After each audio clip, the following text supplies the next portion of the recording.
Slide.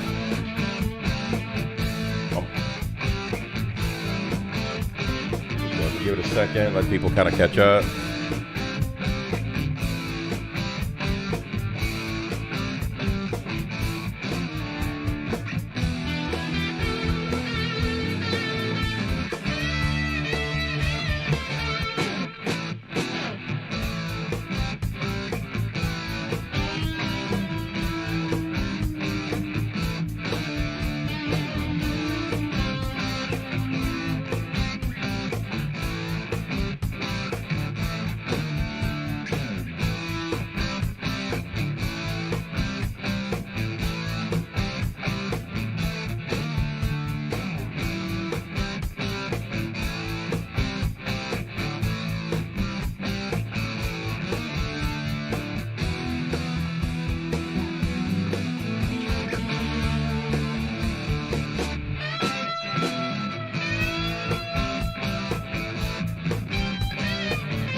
And we are live. All right. What is up, beautiful people? It's Wolfbrother Methos and I am El Frico. Welcome to this live chat. Guys, as always, our returning champions. Hoorah. The Space Wolf known as Big D. Because he's got a big D. And the lovely space elf that is Lady Dragon. Because she's hot. Surprisingly wearing clothes today. Always great to see you on, guys. Always great to be here. What is happening, my family? Oh my gosh. Good to see everybody, man. I'm so stoked. I mean, let me tell you something. 2 weeks solid of doing on-call IT and 2 weeks solid having to deal with a paging system at my hospital. Man, I was about done because you know what? We use Cisco, a Cisco router for our pagings. Yeah, exactly. Yeah. Let me tell you something. I can't tell you how many times I went in off myself. So I was like, no, you know what? I'm gonna go kiss a COVID patient right now. Gonna go just kiss him. Come here. Apparently, I saved his life earlier when I called him on his way home. Yes. Oh yeah. So different train there because that's what we do. So I've been listening in and digging into the rules a little bit, and of course, Auspex Tactics is very well known. Stop that! I can't. That's my voice out. Very well known YouTuber, right? He does great stuff on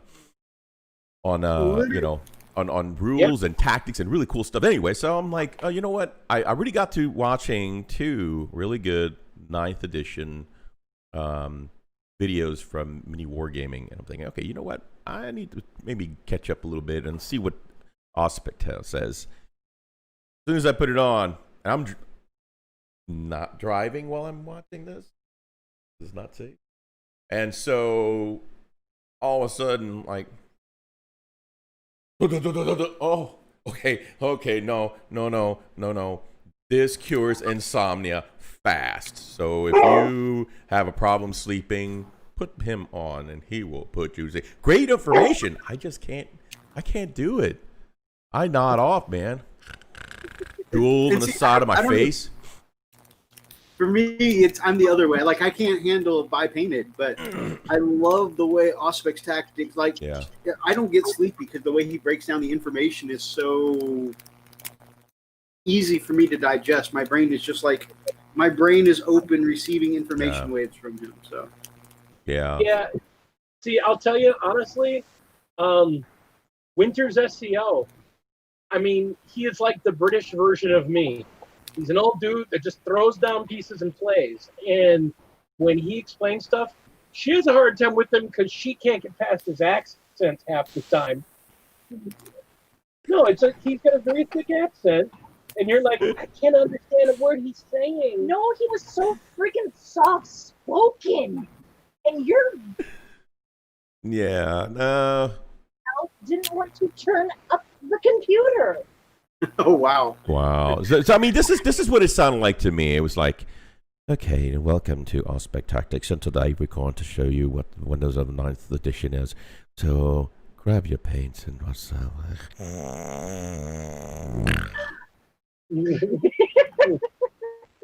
Not gonna lie, I'm with you on that one. I love his stuff, but he's a little hard to digest for me at times. Oh, he's got great info, man. No shade on the man, but bloody hell. Please, nobody go tell Auspex Tactics that that was said on this show. I'm a big fan. Oh no, I'm telling you, I'm a huge fan. He's super informative, but you better have a lot of caffeine. Yes. Yes. He's got this gentle tone. Yes. He's like, it's unfortunately, it's a lot like listening to Brent at Goobertown Hobbies. I love Brent, but I can't listen to his stuff at night. Very relaxing. It's like, Brent, you're so awesome, and I'm going to go to bed. Yeah, I seriously, like, at night, I'm going to put him on, when I'm having a hard time sleeping, and it was like, hello, and welcome to Auspex Tactics. He'll read us all bedtime stories from the Black Library. Right? Woo, that's awesome, man. That's what we should try and do. We should get a compilation of short stories that are all bedtime stories. Oh, that would be great. Can you read this? Can you read this for me? Read this, please. It's the Horus Heresy novel, please. I would like to point out that they do have good presenters, and they got David Tennant, Billy Piper, and Catherine Tate to read the thing. That's awesome. Got some beautiful people in the chat today. We got Smash Captain Archer letting us know our Slacker status. Pretty much. Thank you for reminding us. Well, Kaiju says, Hola D and Shoulders of Lady D, which we have, which has been since adjusted. Thank you, Big Yeah. D. Hurrah. Brother Roxas says, "Yo." Oh, I could have used your help. You're talking about your problems with Cisco, I believe. CCNA, Brother yep. Roxas. Yep. Yep. But Daz Rock says, "Oi there." Oi! But Kaiju says, "Here's my take." Talking about your take on Auspex. Says, "Here's my take on Ninth. You will go to sleep, or I will put you to sleep." And that is a movie quote, by the way. You don't know what that movie quote is. Try. You know what it is. I'm trying to remember the movie. Okay, hold on. Here's a little extra more. I'm sorry, derail time. Look, it goes, could you trouble me for a tall glass of milk? It helps me go to sleep. Listen, lady. You will go to sleep, or I will put you to sleep. What is that movie? from? That sounds so familiar. I cannot remember the name of the movie. Happy Gilmore. It was Grandma who right. lost her house, and she had to go to the old folks' home. And it was Ben Stiller who was the caretaker. He was the nurse. He was the. Unfortunately, I hear it and I remember that, and then it makes me think of a line from the second Avengers movie where Tony's punching the Hulk, going, "Go to sleep, go to sleep, go to sleep, go to sleep." Oh my gosh. He just gets up and looks at me and goes, "I'm sorry." Right. Yeah, no, that was a good, Ben Stiller, Adam Sandler movie. So Kaiju says, "Oh man, Goobertown's soothing videos could end wars." Yeah, I feel that. Stopped and listened to him. Forge of the Wild, Brother Atlas also likes Hey. Auspex. Boy, he just came out of the woodwork for that one, didn't he? Very nice, very nice. Yeah. And we have the weather. Oh, good day, mate. G'day. All right, guys. So we are all caught up in the chat. Some awesome people here tonight. Did he? So, Did he fart again? Tell him to stop, will you? Come on. You break a win, man. What's wrong with you? Trying to kill me. He's trying to poison me before our match. Right? Hey. Not in front of the children. All's fair in love and war. I'll remind you said that tomorrow. all's fair when the Indomitus box is on the line. Right? That's what they're playing for tomorrow, Freak. The winner gets the Marine half of the Indomitus box. Wow. Well, much luck. I want it. He wants it. And we can't afford a second box. If you guys want to know who's going to win this epic struggle and who will obtain the Indomitus Space Marines, go over to their channel, the Gamecraft Dragon, and hit that bell so that way you get notified when their battle report goes live. It's kind of like the fight bell, ding, ding. Man, Fight. if I could get half of the stuff that I Fight. want for like just I want the Mortal Kombat Finish him. song, and then you hear that, round one. Right? But we're poor and can't afford the sound effects. Well, you got to do it yourself, Round one. What I'll do is Fight. I'll get Commodore to come over with his Finish little him. sound effect phone. I tried to do it. Yeah. Monster kill. I'll bribe his woman. So, as usual, we start with the hobby update. Yes. Freakaliciousness, we're going to go to the Gamecraft Dragon last because of what their hobby update is. Yeah, they've been popping there. What? Heaven or hell? Let's rock. Let's rock. Got some Guilty Gear action going on. Hobby Corner Kev says, just popping by to say hi. It's 3 Howdy. a.m. here, and I'm well over my bedtime. Man, I appreciate you just stopping in and say hi. Again, one of the best Mortal Realms coverage on the internet. Good to see you, Hobby Corner Kev. Appreciate it. That's what happens when I listen to Auspex, Fatality. Oh, my goodness. So when we'll live stream this, we're gonna do what I've seen Weatherpig do, and a bunch of the other guys do.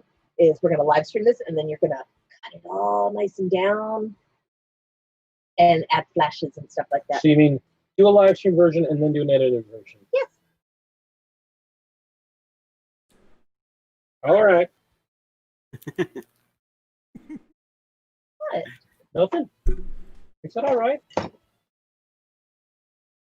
In this corner. Weighing in it, don't you dare. And in this corner, weighing in it.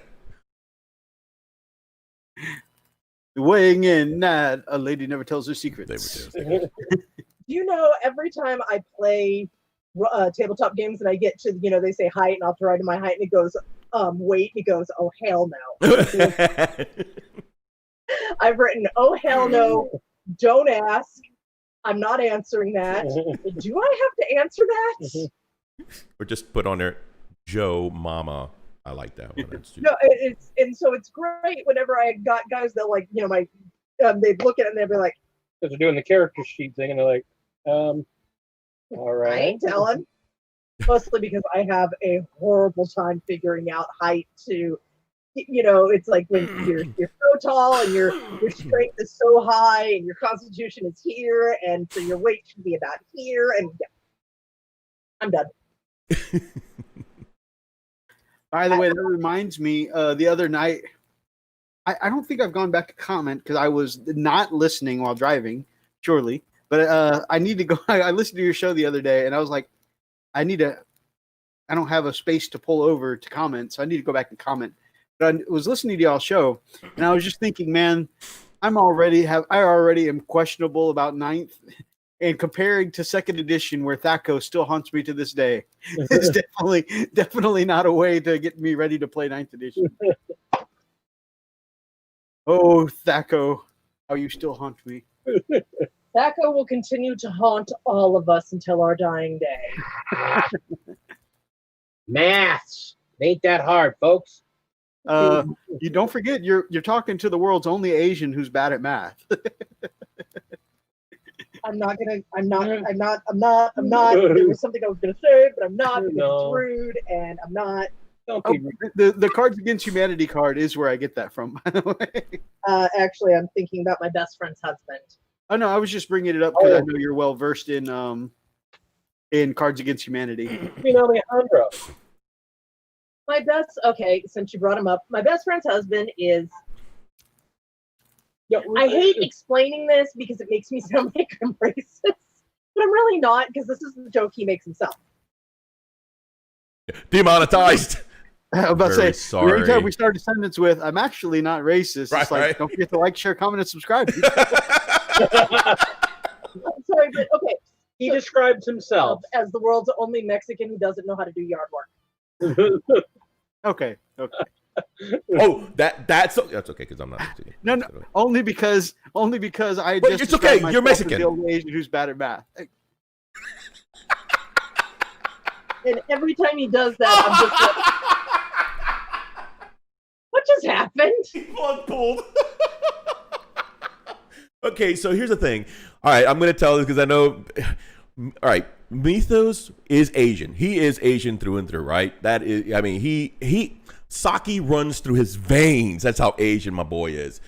But for some reason, a lot of people mistaken him for Mexican. They'll start talking to him in Spanish, and he's like, I don't speak. Unfortunately, they'll start speaking to me in Spanish before they'll start speaking to him in Spanish. Yes, we're together. We'll be standing right next to each other. And they'll start talking to him, and I'm looking at him, looking at the guy talking to him, and the guy's waiting for a response, and he goes, he speaks Spanish. I don't speak, so I'm Asian. And just stares at him. I once used to be so I used to be a manager at a GameStop. I once had an older gentleman almost come over the counter at me because at first I told him, I'm sorry, I don't speak Spanish. And he threw a fit. He flung down the games in his hand that he was buying for his grandson or whatever. He goes, that's the problem with you kids these days. We work our asses off to come to this country, and you don't even want to remember where you came from. And I said, sir, I'm not Spanish, sir. I've never been Spanish. No one in my family is Spanish. He goes, there was a stack of games from somebody's previous trade that he just knocked off and said, "Don't you lie to me. I am born and bred, come from Mexico City. God. I know what another Mexican looks like. You're not Hispanic. You're Mexican." I said, "Whoa." This is what the guy did. I was like, "Sir, I don't understand. I don't understand why you're upset. I can only tell you where I come from." He goes, then your father's not who you think your father is. I was like, "Whoa, Whoa, hey. Whoa. I'm gonna need to ask you to leave my store now, sir." Chill there, It hombre. was crazy. He was so upset. He said that I was disrespecting all of my people. How dare you? He said, "Now you don't even want to act like you come from us." I really don't, sir. I really don't. You're trying to disrespect La Raza. What is wrong with you? I don't even understand what you just said then. So. He was for real mad. Like, he was frothing at the lips. My wife had to come over. She speaks Spanish, by the way. Only a tiny bit. Enough to rescue me out of the situation. Un poco. Pero no bueno. She had to come rescue me out of this situation, and she asked me to go sit in the back while I fixed my problem. Because I'm over here insulting customers, apparently. Right, that's typically what they do too. Look, go to back. Go to back. Just go to back. Calm down. I'll have to fix your mess, Methos. I've got to fix your mess. Please, just go back, get a drink, and you know what? Maybe even think about whether you want to continue to work here. Okay, let me go. Just a quick question, sir. Can you tell me what region of Mexico the last name Cushranada is from? I mean, is that Baja? Is that Central? I'm not sure. I would like to point out that you guys can see me. I am a very white woman. Hey. She got glow in the dark legs. There's a meme online of two girls that convinced their third friend to come out in her bathing suit, and she's so white she's glowing. And one of the friends is like, "No, it's barely noticeable." And the second friend starts screaming, "The bacons have been lit!" The first time she showed me about this, is like, which one of your friends do this about you? Now, I point this out because I'm a white girl. The amount of people back to California that would stop and start talking to me in Spanish, because apparently they think I'm from Spain. I found out apparently there's an entire region in northern Spain where they have the same coloration I do. Yes. The blue hair, the brown, blue eyes, brown hair, pale skin. Yep. And Nate Smacker sucks. And then the second one that I got, where people got mad at me, Methos. Well, where are you from? America? No, you're not. You're a good Russian girl. Where are you from? Wow. California. Well, where is your family from? California. But where are your grandparents from? California. Still California. And it's really funny how many times they think that out here, the Polish and Slavic community, they're convinced I'm part Slavic. Oh. I would like to point out I'm Swedish, Irish, German, English, and I'm basically, Saxon. She's white. She's like Wonder Bread white. We're all our own special Heinz 57s.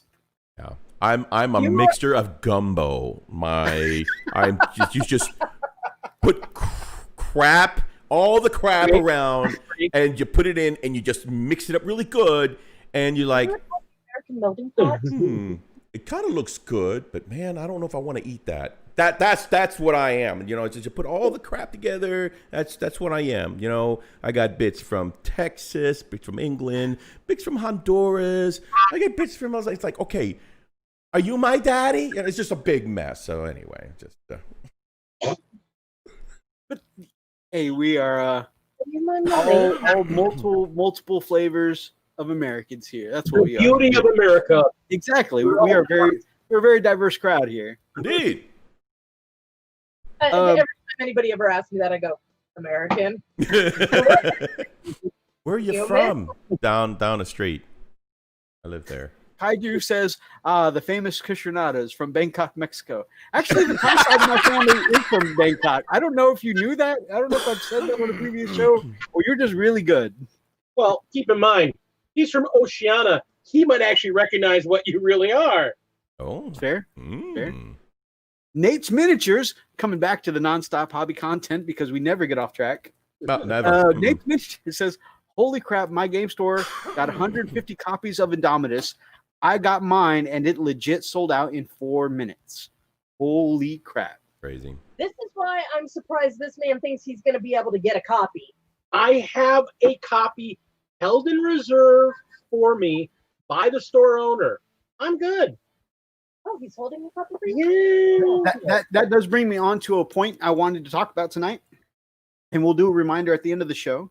So, guys, typically, so far this year, our Saturday UK friendly show has been the second Saturday of the month.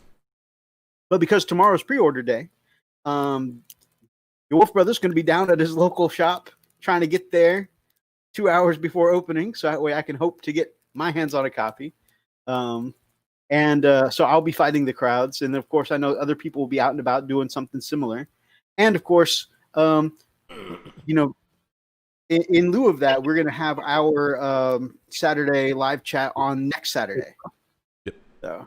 And I was going to quick also say, since I do my UK stream on the last Saturday of the month, and that's going to be the day Indomitus actually gets handed out. Oh, yeah. We're going to be a little late that day because I'm going to be picking up my stuff. Right on. Mm-hmm. Oh.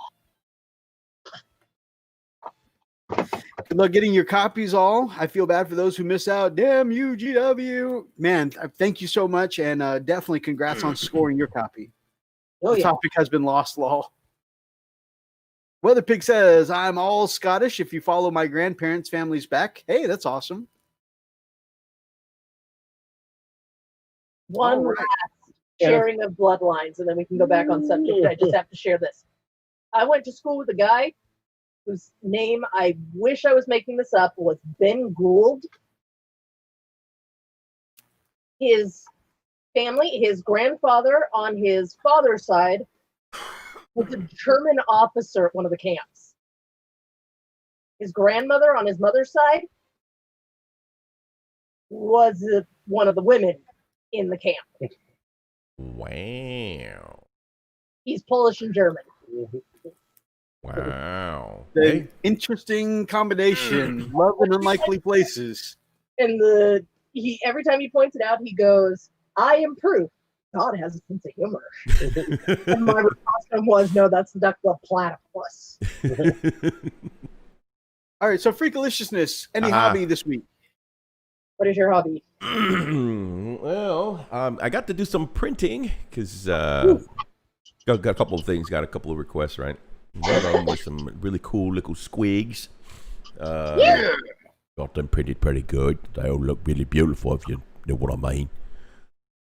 They actually turned out really nice. I didn't think so. Okay, I haven't really put a whole lot of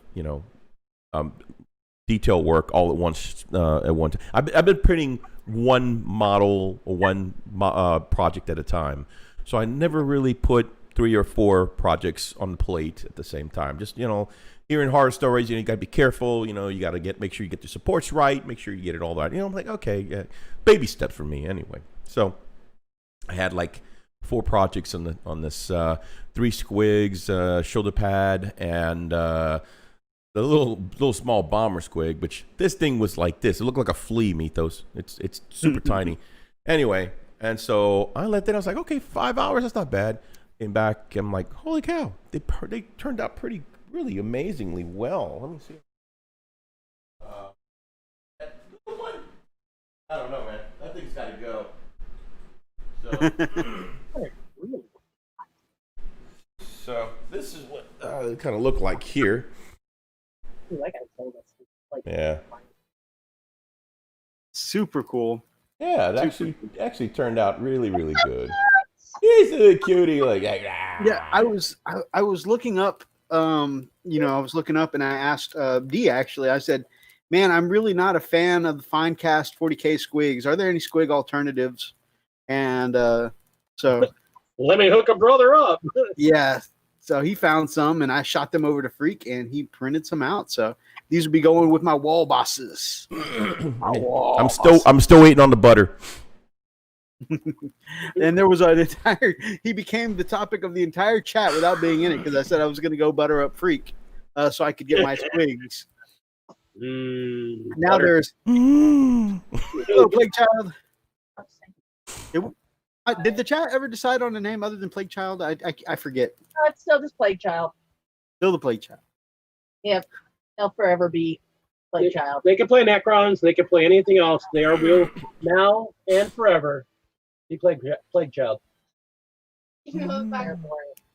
Yeah. So to get me up. that now D says he's going to commission Lady Dragon to an artwork of Freak being buttered up. No, I'm It's our new Chippendales routine, by the way. Oh yeah. Basically, they don't really send butter. What they do is they have a buckets of hot oil, and then they throw at me when I'm dancing, so they can get me off stage. But I just make that's part of my routine, you know. Sometimes the skin grabs kind of is I have to wait after I heal up to, you know, so then I go back at it again. But you know what? It makes slide around the pole really, really easy. Just saying, you know, so. No, what I plan on doing is drawing you having a dance off a la Patrick Swayze and Chris Farley. Yes. With a Tau drone. Oh my gosh. A little BB Boop one where you're having a dance off with it. My God. And suddenly the Tau have tainted everything. Yes. Somehow I got interjected in this whole very wholesome. They are the cutest faction. My boogers are cute.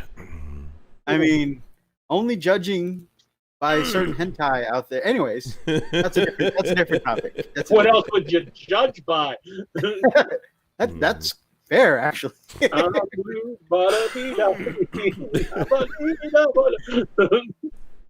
So, Plague Child's getting the Necrons, and the two dragons are fighting for the Marines. That's what's happening, baby.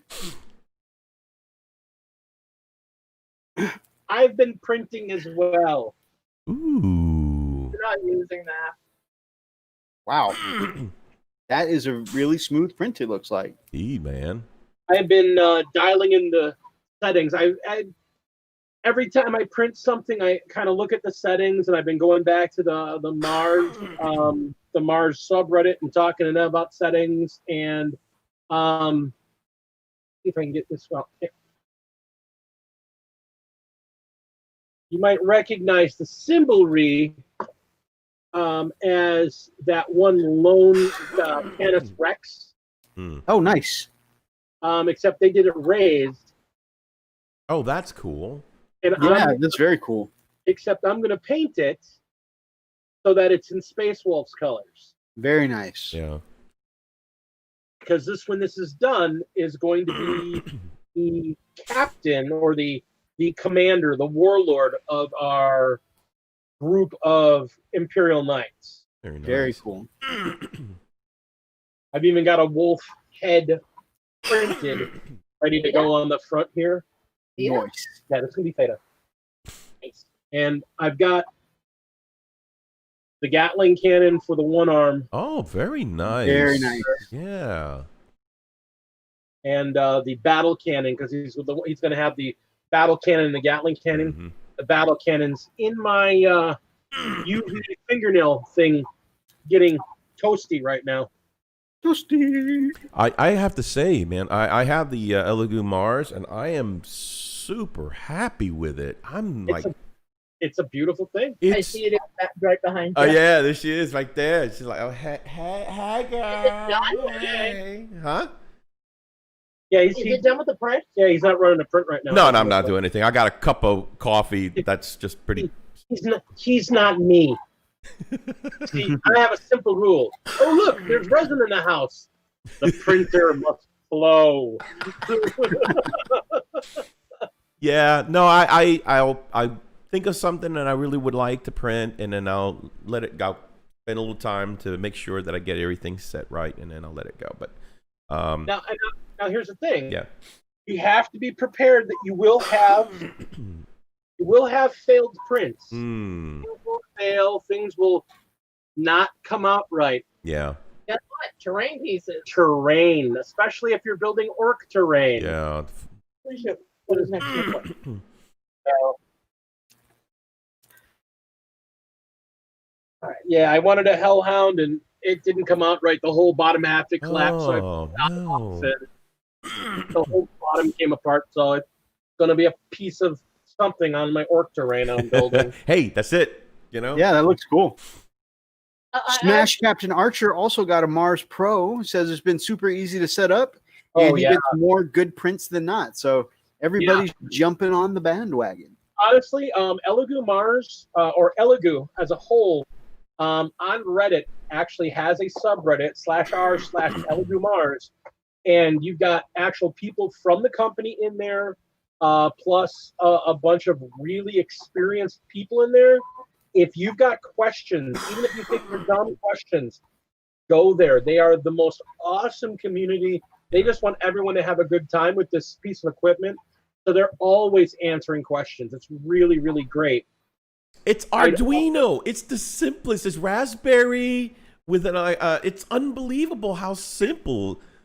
Now, I will suggest the first thing that was suggested to me, and I'll suggest this to you, Freak, and anyone else that has an Elegoo Mars. Yep. There is one major minor design flaw. The USB port is on the back. Right. The Pro doesn't. The Archer's got the Pro, and the USB's on the front. Okay. But yeah, no, I know what you're talking about. Mine's definitely in the back. Same thing. So for yours, go get yourself Extension. one of those. Yeah, a USB extension. Stick it in the back and just have it hang on the front of the desk. It'll save your life. Yeah. The other thing you want to get is you want to get either a silicone resin mat or a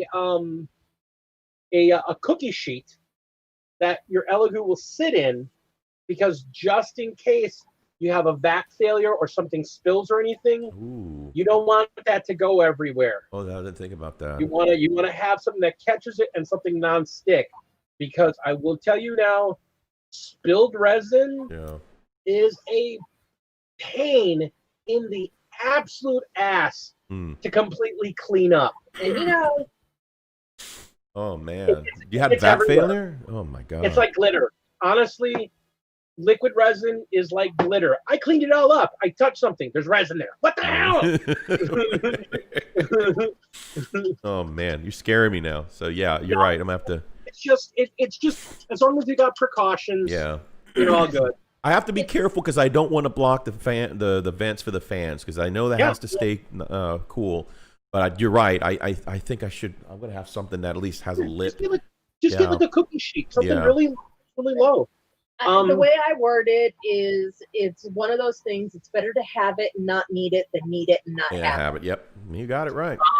And as far as alcohol, I have gone through the cheapest place I find alcohol. Go to the hardware store and get a gallon jug of denatured alcohol. The stuff used for marine fuel. It's perfect for use. It's super cheap, and it's exactly what you're looking for. Yeah. Very cool. So, wisdom from D. That's all I do anymore. It's a lot of fun. It's such a fun freaking hobby. Oh my gosh. Well, where do you think all my sexies come from? You mean both of you guys? Those two orcs, they came off of this thing here. Yeah. Nice. Yeah, that's awesome, man. I mean, shit. Well, sexy. Yeah. Nice. Well, I am all for having lots of sexy in the hobby. So, well, and again, the other thing I can always suggest. I can't show the other one because that one, at least, she's a tree. It's a freaking nymph, so I can get away with her being naked. The other one is topless. She is not a tree. She's a dancer. It's a really cool pic. It's a really, really cool image. I mean, they did such a great job with the dynamic and everything about her. She's just topless. Yeah. She likes sexy stuff. I love the pinup. I think they're fun to paint. The only other thing I have is this logo. I think it's well documented on the show that I too love pinups. Well, at least she likes the one I gave you. Well, absolutely. Here's the thing. I will suggest to you, freak. If you go onto Patreon, there is a Patreon out there, and they're not paying me nothing. I love their stuff. Right. It's a group called Artisans Guild. Right. Definitely look into them. Right now, this month, they're doing basically what they call their dark elven inquisitors. They're basically, Looked at those. oh my gosh, they're gorgeous. They're basically, you could use them as like elven raiders or drow or just dark, angry elves that don't want humans in their lands. All right.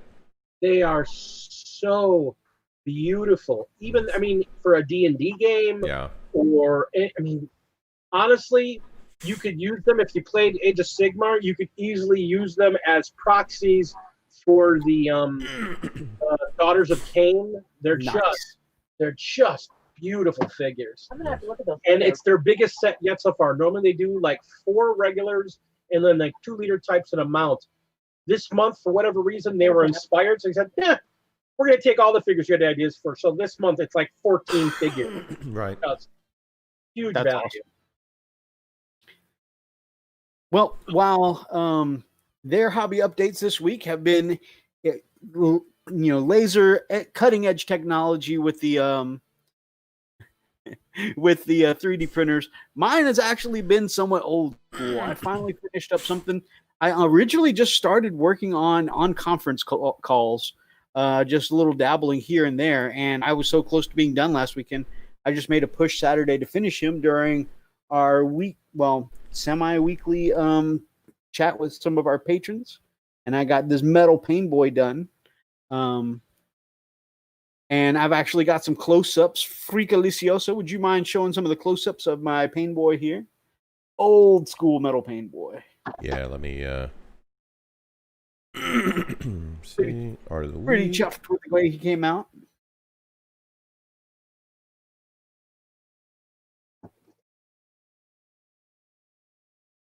Okay. Find it here. And it's on the Art of the Week folder? Or the... Nope, it's in the... I always put hobby updates in our chat with whoever we have on that week. Gotcha.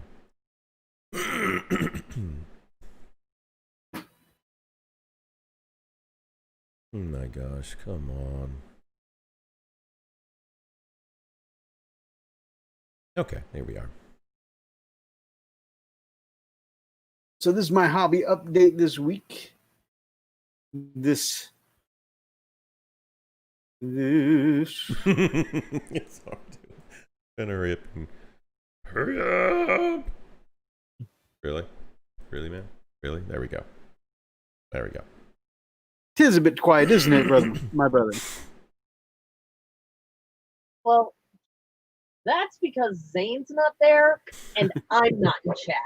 That's why it's too quiet. That's fair. That's fair. And I think everybody All right, is just waiting to kind of pounce on the opportunity to get their their game reserved. So A little lying in wait. Yeah. Mhm.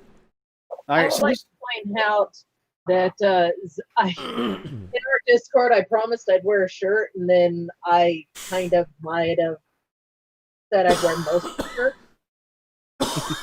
And Zane was pretty interested in that part.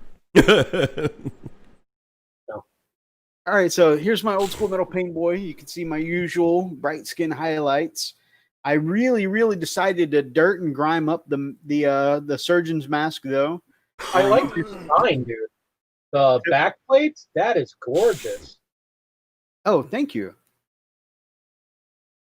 Yeah, the sign definitely I went for. I started with a very, very rusty color, you know, a black primer, beastie brown for that reddish brown kind of color. Some of that technical paint, the rust technical paint. And then over that, I tend to just, I took a sponge, worked off most of the paint of the sponge on a paper towel and lightly sponged it on.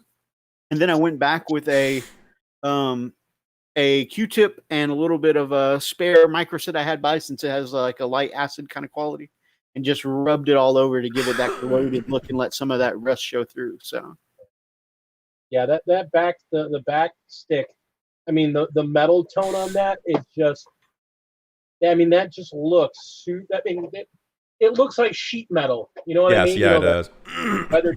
That's exactly what you captured that perfectly, man. It's just gorgeous. thank you, my brother. I tried to do the trick with the with the blood splatter, where you load up one paintbrush and you smack it with another brush, and I was having so much trouble with that. Toothbrush, my friend. Use a toothbrush. Here, like, so because I know you can see me and they can't, and that's fine. Take a toothbrush and you put it just like right up here on the tip. Okay. Just the tip. Mm-hmm. Yep, just the tip. And just flick the tip like that. You get a really great splatter effect doing that. I'm gonna have to try that next time. Yeah, there was resin on this. Okay, are you really having some shrimp on the Barbie, Kaiju? Or I know. I was having a hard time with that. I was like, "Are you really doing that, mate? You really?"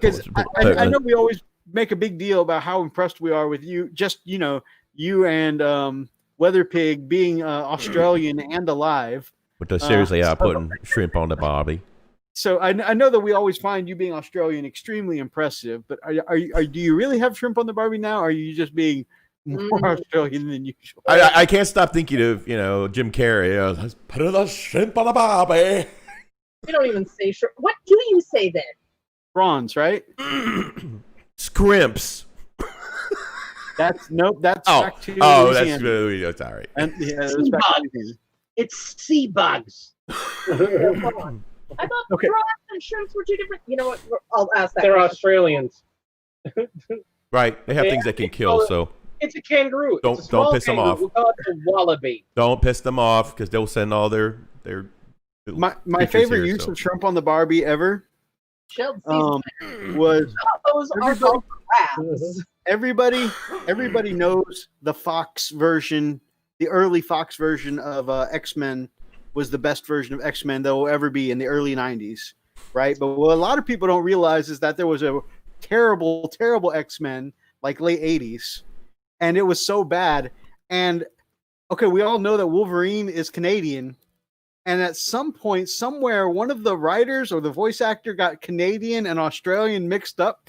Yep, and So, they like, made it Australian. So their introduction was, "Oi, let's put some shrimp on the Barbie, eh?" I was like, "Do you not know if he's Canadian or Australian?" It's just maybe he's half Australian, half Canadian. It was terrible, but it's my favorite. It's the 90s is my favorite X-Men animated ever. But after that, the terrible introduction of Wolverine in the 80s. Okay, this is again because she knows I get weird trivia stuck in my head.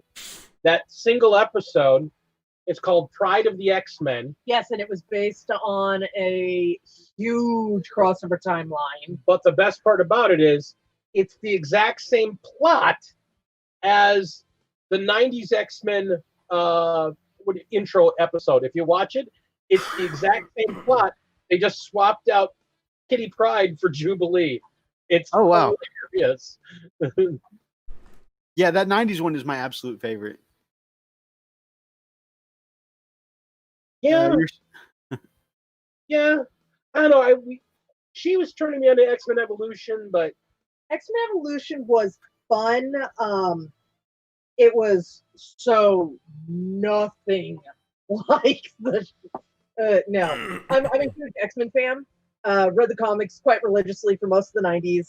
Can answer most questions up until the last 10 years because they went and did something weird, and I gave up.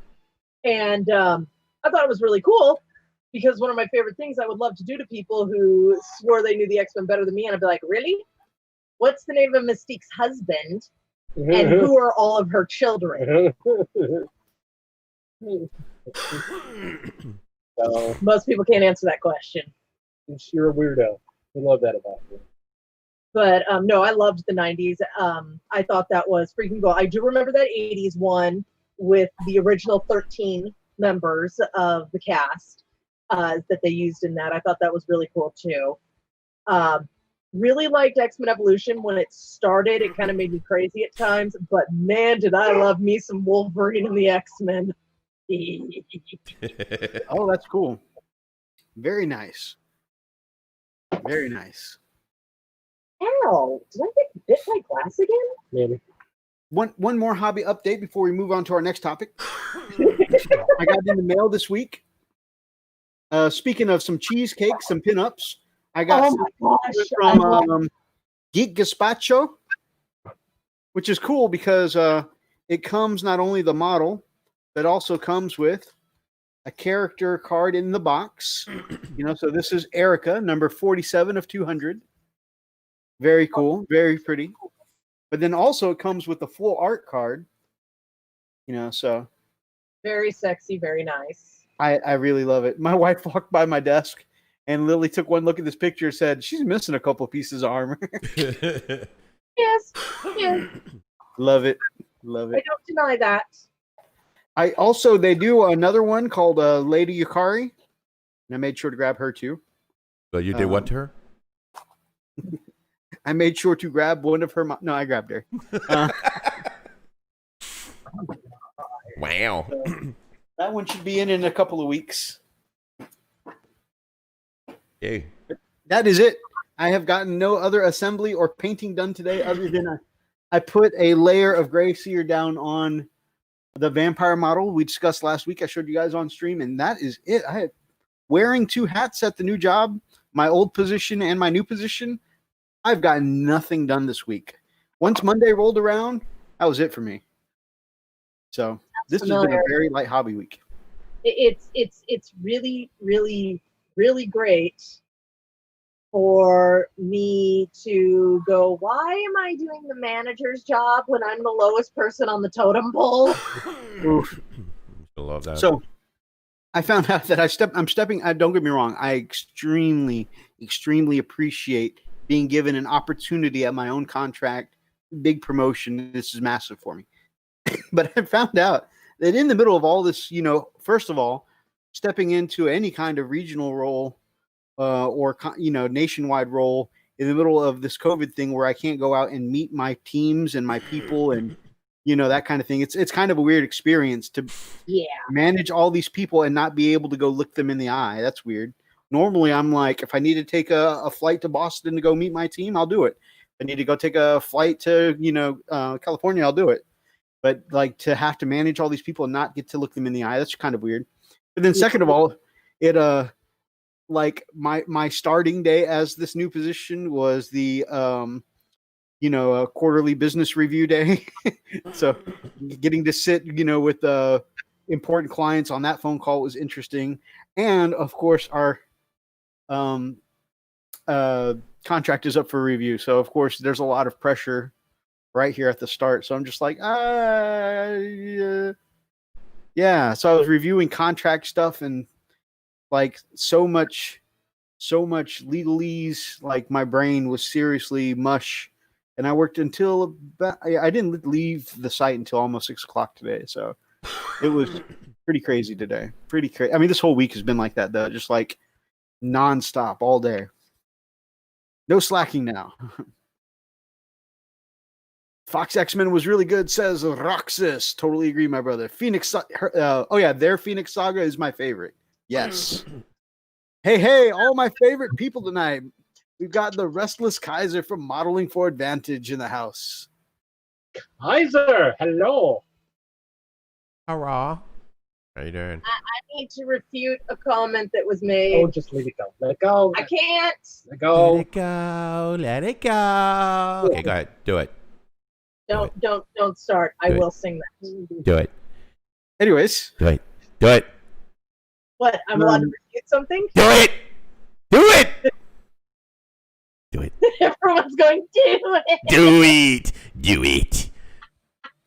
Okay. And so the fulfill comment your about the destiny. Phoenix Saga with the Phoenix Force, and that it was Stanley's excuse to come up with a Jean Grey-centric timeline to bring her back to life is actually completely incorrect, because Stanley was the one who wanted her dead. No, Jim Shitter's going to know that. And because the whole point of her dying was to introduce Madeline Pryor and have the old team move on and bring a new team in.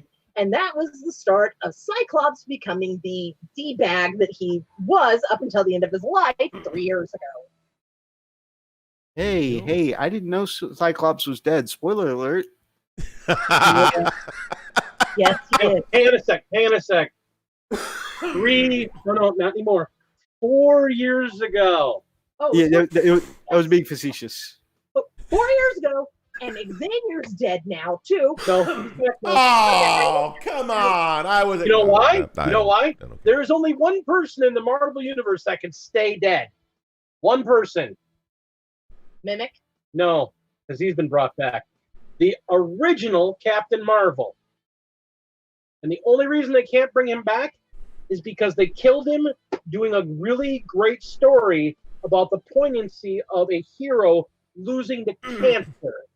And that thing won like a Pulitzer and a Eisner and like 5 other freaking awards. And if they go and undo that, they're basically going, yeah, we don't care. And they're just like, no, okay.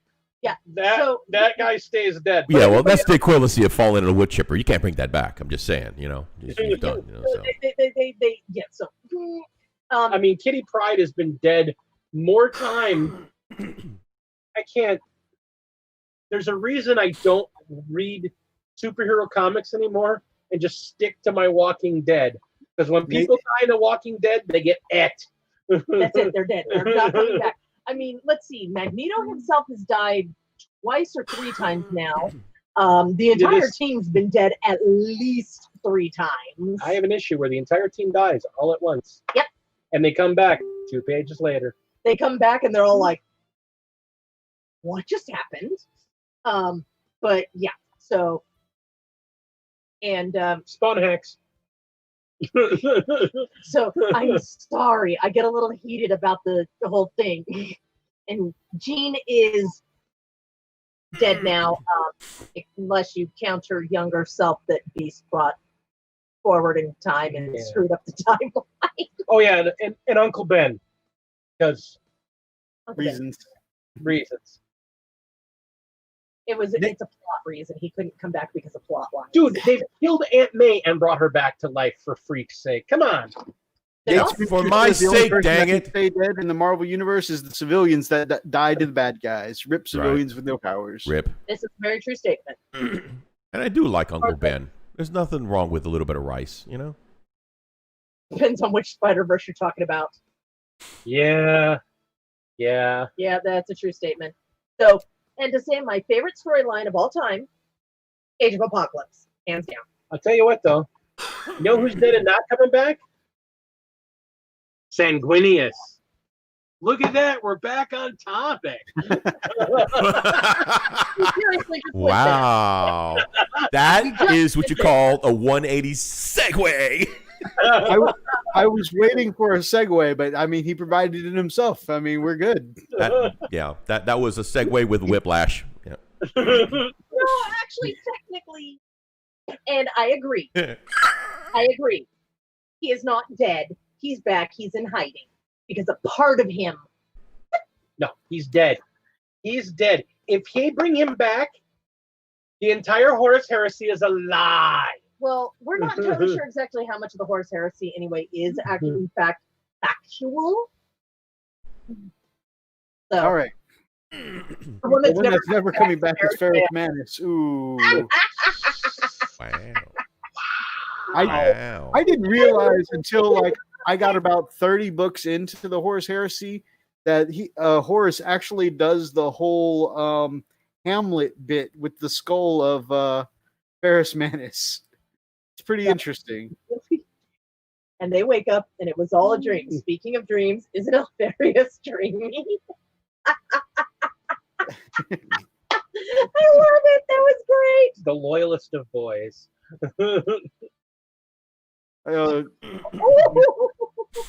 With him saying, "Isn't Alfarius dreamy?" reminds me of that meme of Ferris Manus thinking about oh my gosh, Phoenix Boy. Oh my God, the Emperor's Children. Oh, you mean Why do I always blank on his name? Fulgrim. Fulgrim doing the Ned Flanders thing. This new armor feels like I'm wearing nothing at all. Nothing at all. Nothing at all. Stupid, sexy Fulgrim. Yeah, I could see him doing that. Thank you, guys. I forget Fulgrim every time. Kaiju, yes, this time I did the name without the voice because ever since having the Kaiser on the show, I'm self-conscious that I'm actually going to offend him. Well, it's too late now. I mean, how many times did you said it? You know? Hey.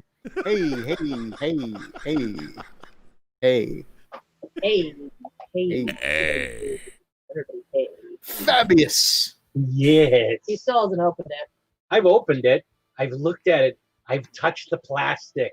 I feel the same way about my Marnius Calgar I've never opened because, like, right after the Freakalicious bought it for me, he convinced me to start White Scars. Well, and there's the hilarious thing. You guys have seen the rate I've been building stuff, right? It's true. This is the start to my next army. Nice. Very nice. I'm going to use this guy as a proxy for a Chaos Lord with a combi weapon. Nice. That's going to be awesome. Or how about a power axe? Huh? Yeah. No, that's Or ox. Yeah. Is it axe or is it ox? A Which power one? ox. Sit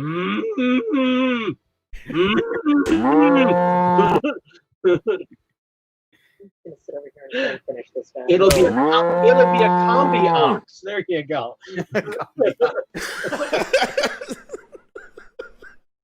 All right. Back to Big D. So, talking about hobby updates this week. You've been doing some building, and you build very fast, you paint very fast, but you've taken a little bit of a reprieve this week in favor of something else. Dude, I have been reading. 4chan had a leak of the rulebook. Somebody who got a copy, one of their little naughty friends, went and took pictures of every single page of the book and leaked it out on 4chan, and it made its rounds throughout the internet, and one of those copies landed in my hands. I don't know how. It's not like I go and download illegal things ever, but I got a copy of it, and I've been reading the heck out of it. And I've completely ignored the lore portion, so I haven't learned any of the story, anything that led up to where we're at in the story. I'm just going over the rules. And you said the lore was a little scattered and parts of it were unreadable, right? Yeah, that was a big thing. A lot of the lore was, because they have the lore printed over like full color pages, and they took photos, so there's lots of flash on some of the stuff, flash glare on some of the pages. I didn't even try. I tried to look at a couple things, but I'm like, whatever. Let's go to the part that matters. I have to draw that. And you guys play 8th edition. You'll be fine in 9th. It's really, the rules are cleaned up.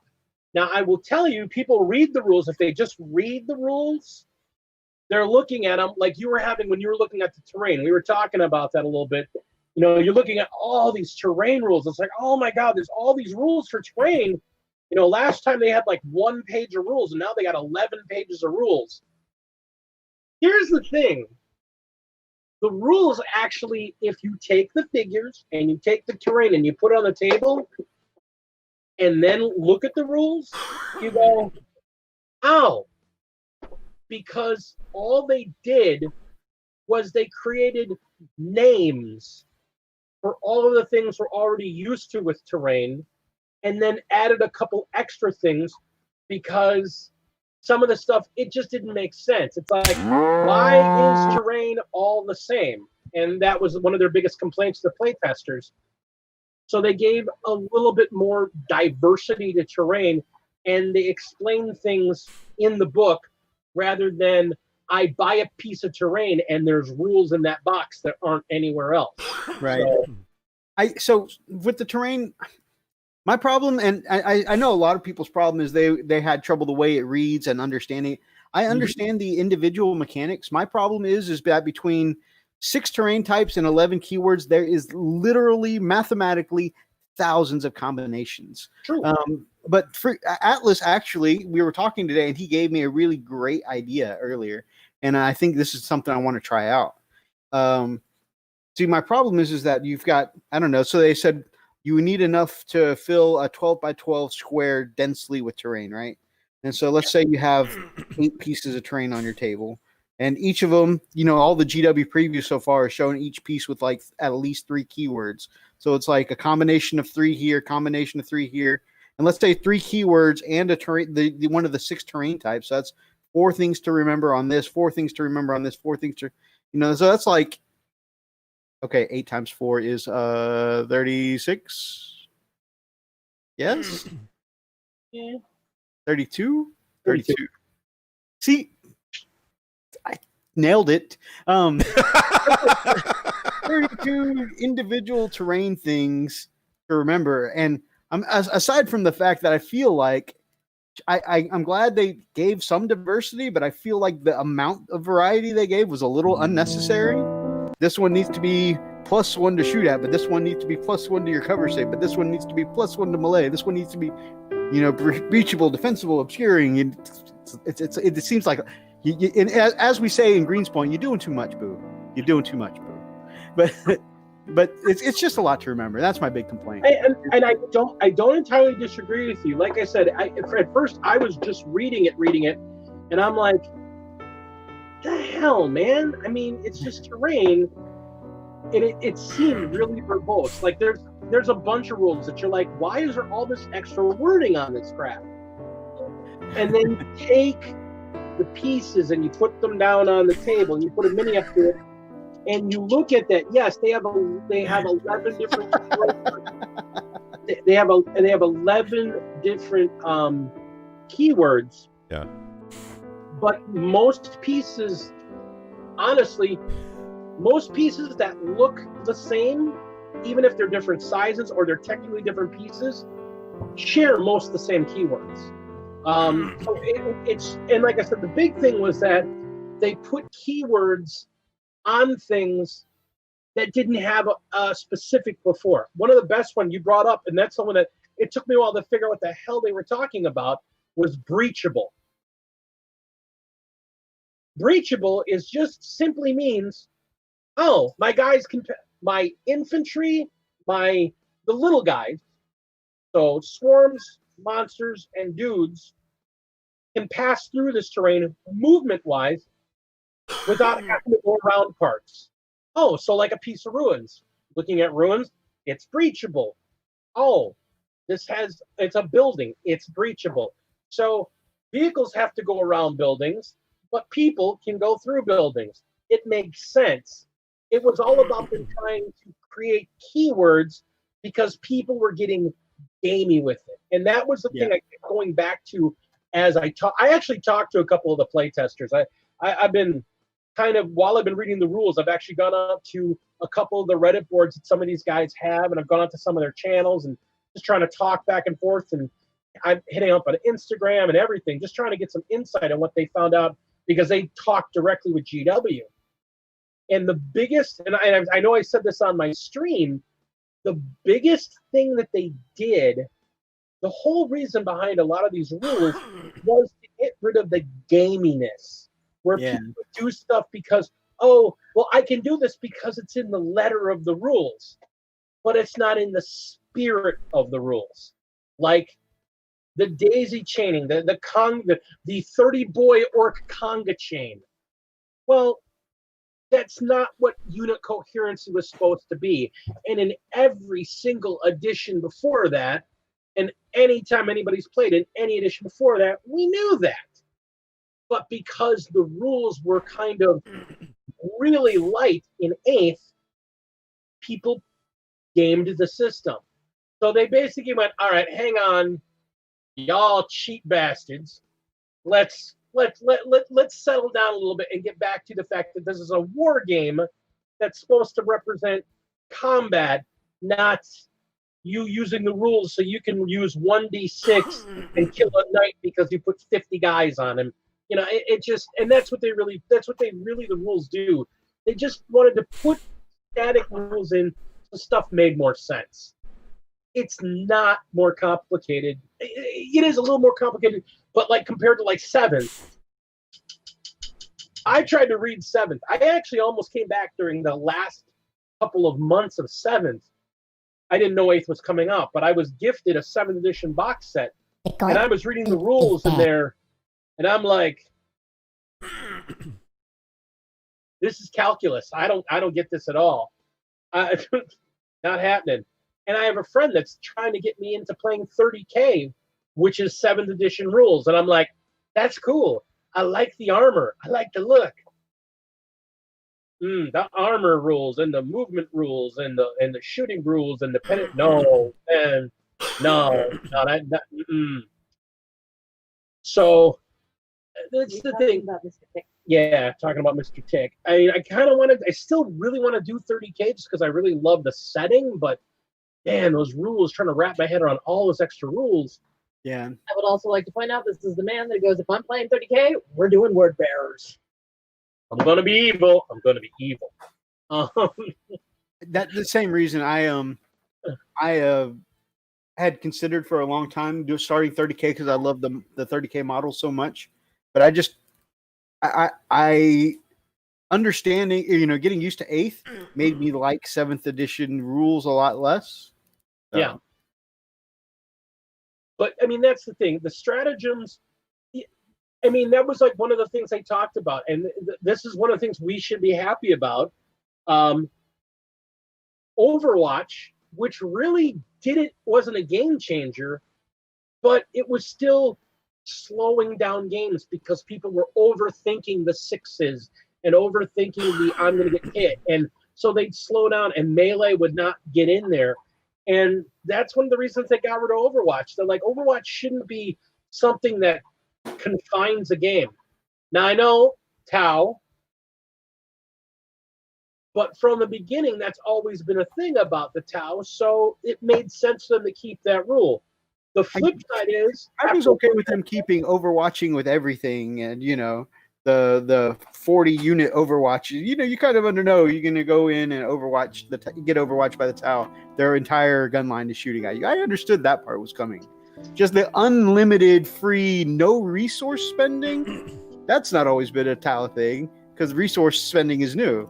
The no resource spending is, I think, my biggest. The other thing in return for that, one of the things they did was they took away one of the biggest Tau tactics that they've been using for a while. They've basically completely eliminated it, which is all my good shooters have fly. So you're going to charge me, I'm going to jump back, and I'm going to light you up. They ain't doing that no more. And that's true, but also, I mean, shield drones are still a broken thing. So you could get something in combat and just never leave combat. Like your awesome melee unit will come in and they'll meet the shield drones, and then they'll be gone the rest of the game. Except there seems to be a lot more ways to drop mortal wounds on stuff. From what I was looking at in a lot of the stratagems, there's a lot more ways if people try to pull away or move sideways. There's a lot more ways to inflict mortal wounds on stuff. Melee really did get a buff. I mean, honestly, looking at it and looking at the shorter board and looking at are going to be nasty. Yeah, I mean, Marines are going to love Astartes. Those Astartes chain swords They're what you and I have been asking for since the beginning, Methos. They're minus I'm 1 stoked AP for that, chain yeah. threes. Absolutely. You know? I'm super and stoked for that. it's cool. I mean, I really like some of the stuff they're doing with the rules, and I've been looking over the new units. Man, those Blade Guard, I cannot wait to make those guys look like wolves, because they're like, they scream, "Hi, we're meant to be wolves. You might want to paint us in other colors, but we were supposed to be wolves." Just saying. The Blood Angels, the Blood Angels want to argue with us on that point, but they are going to be something special. That's going to be cool. I'm really excited for those. I see. I know for sure I want to do the Assault Intercessors my first set anyways, and the bikes as White Scars. And I think that's going to be great channel content. And I really want to do my Blade Guard as Space Wolves. But I don't know if that'll make good channel content, because my wolves are not recognizable as wolves. I don't think it'd be good channel content because they're a custom color. But I want to paint them up for me as Space Wolves. I'm not sure where I'll go with that. You know, here's the funny thing I've been learning also, and it makes me sad. I'm in the minority. Most people don't do wolves in that eggshell, that robin egg blue. Everybody does them in black, or they do them in gray, or they do them in slate, or they... I don't know. I'm in the two big 40K Space Wolves Facebook pages, and almost all of them. I mean, some do the gray, but a lot of them do the eggshell blue. Yeah, it's the thing. I find, like, I'm seeing all these guys I'm painting Space Wolves.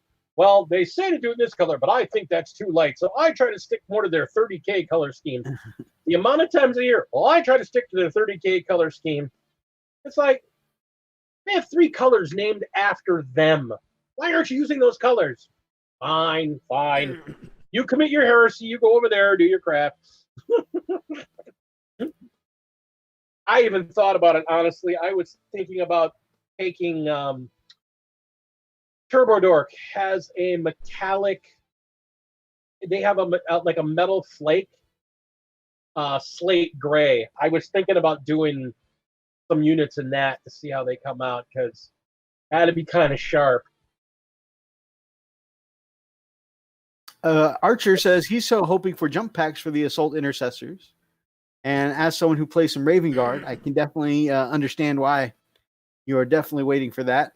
And I mean, I think everybody, because Assault Marines have really dropped in power over the last few years. I mean, when 8th first started, a lot of people were using the jump pack Assault Marines. And of course, as Primaris has more taken over and stuff like that, just they're underutilized now. And I definitely think seeing some jump pack Assault Intercessors would be super cool. They're such a integral part to the story or the history of 40K. You can't not have... They got to come up with the Primaris jump packs. Absolutely. They have Primaris jump packs. They just don't have good weapons. Because you have the Inceptors. I hate the Inceptors, but I love the Inceptors. They're super fast, and their melee is terrible, except when they charge in. I can do more wounds, right? Then I'm gonna just tap you. Yeah. Mortal wound. I remember. I've experienced that so many times against Methos, and it's like I remember when they first got him. Yep. I'm going to rush in and get you with my Inceptors. Freak tried so many times to make that. What is it called? Meteoric impact or something like that. Yeah, like. He tried making that Hammer of Wrath ability they have work so many times. He even tried combining it with the stratagem to double up the number. And of course, Freak can't roll 6s. But he tried making that mortal wound mechanic work. But then even when they do ping a couple of mortal wounds, because they don't have the AP0 strength 4 melee, they just get kind of bogged down there in combat. So I can say the thing that I'm actually the most surprised by is if we don't see the Reavers get an update. Because that knife is a chainsword.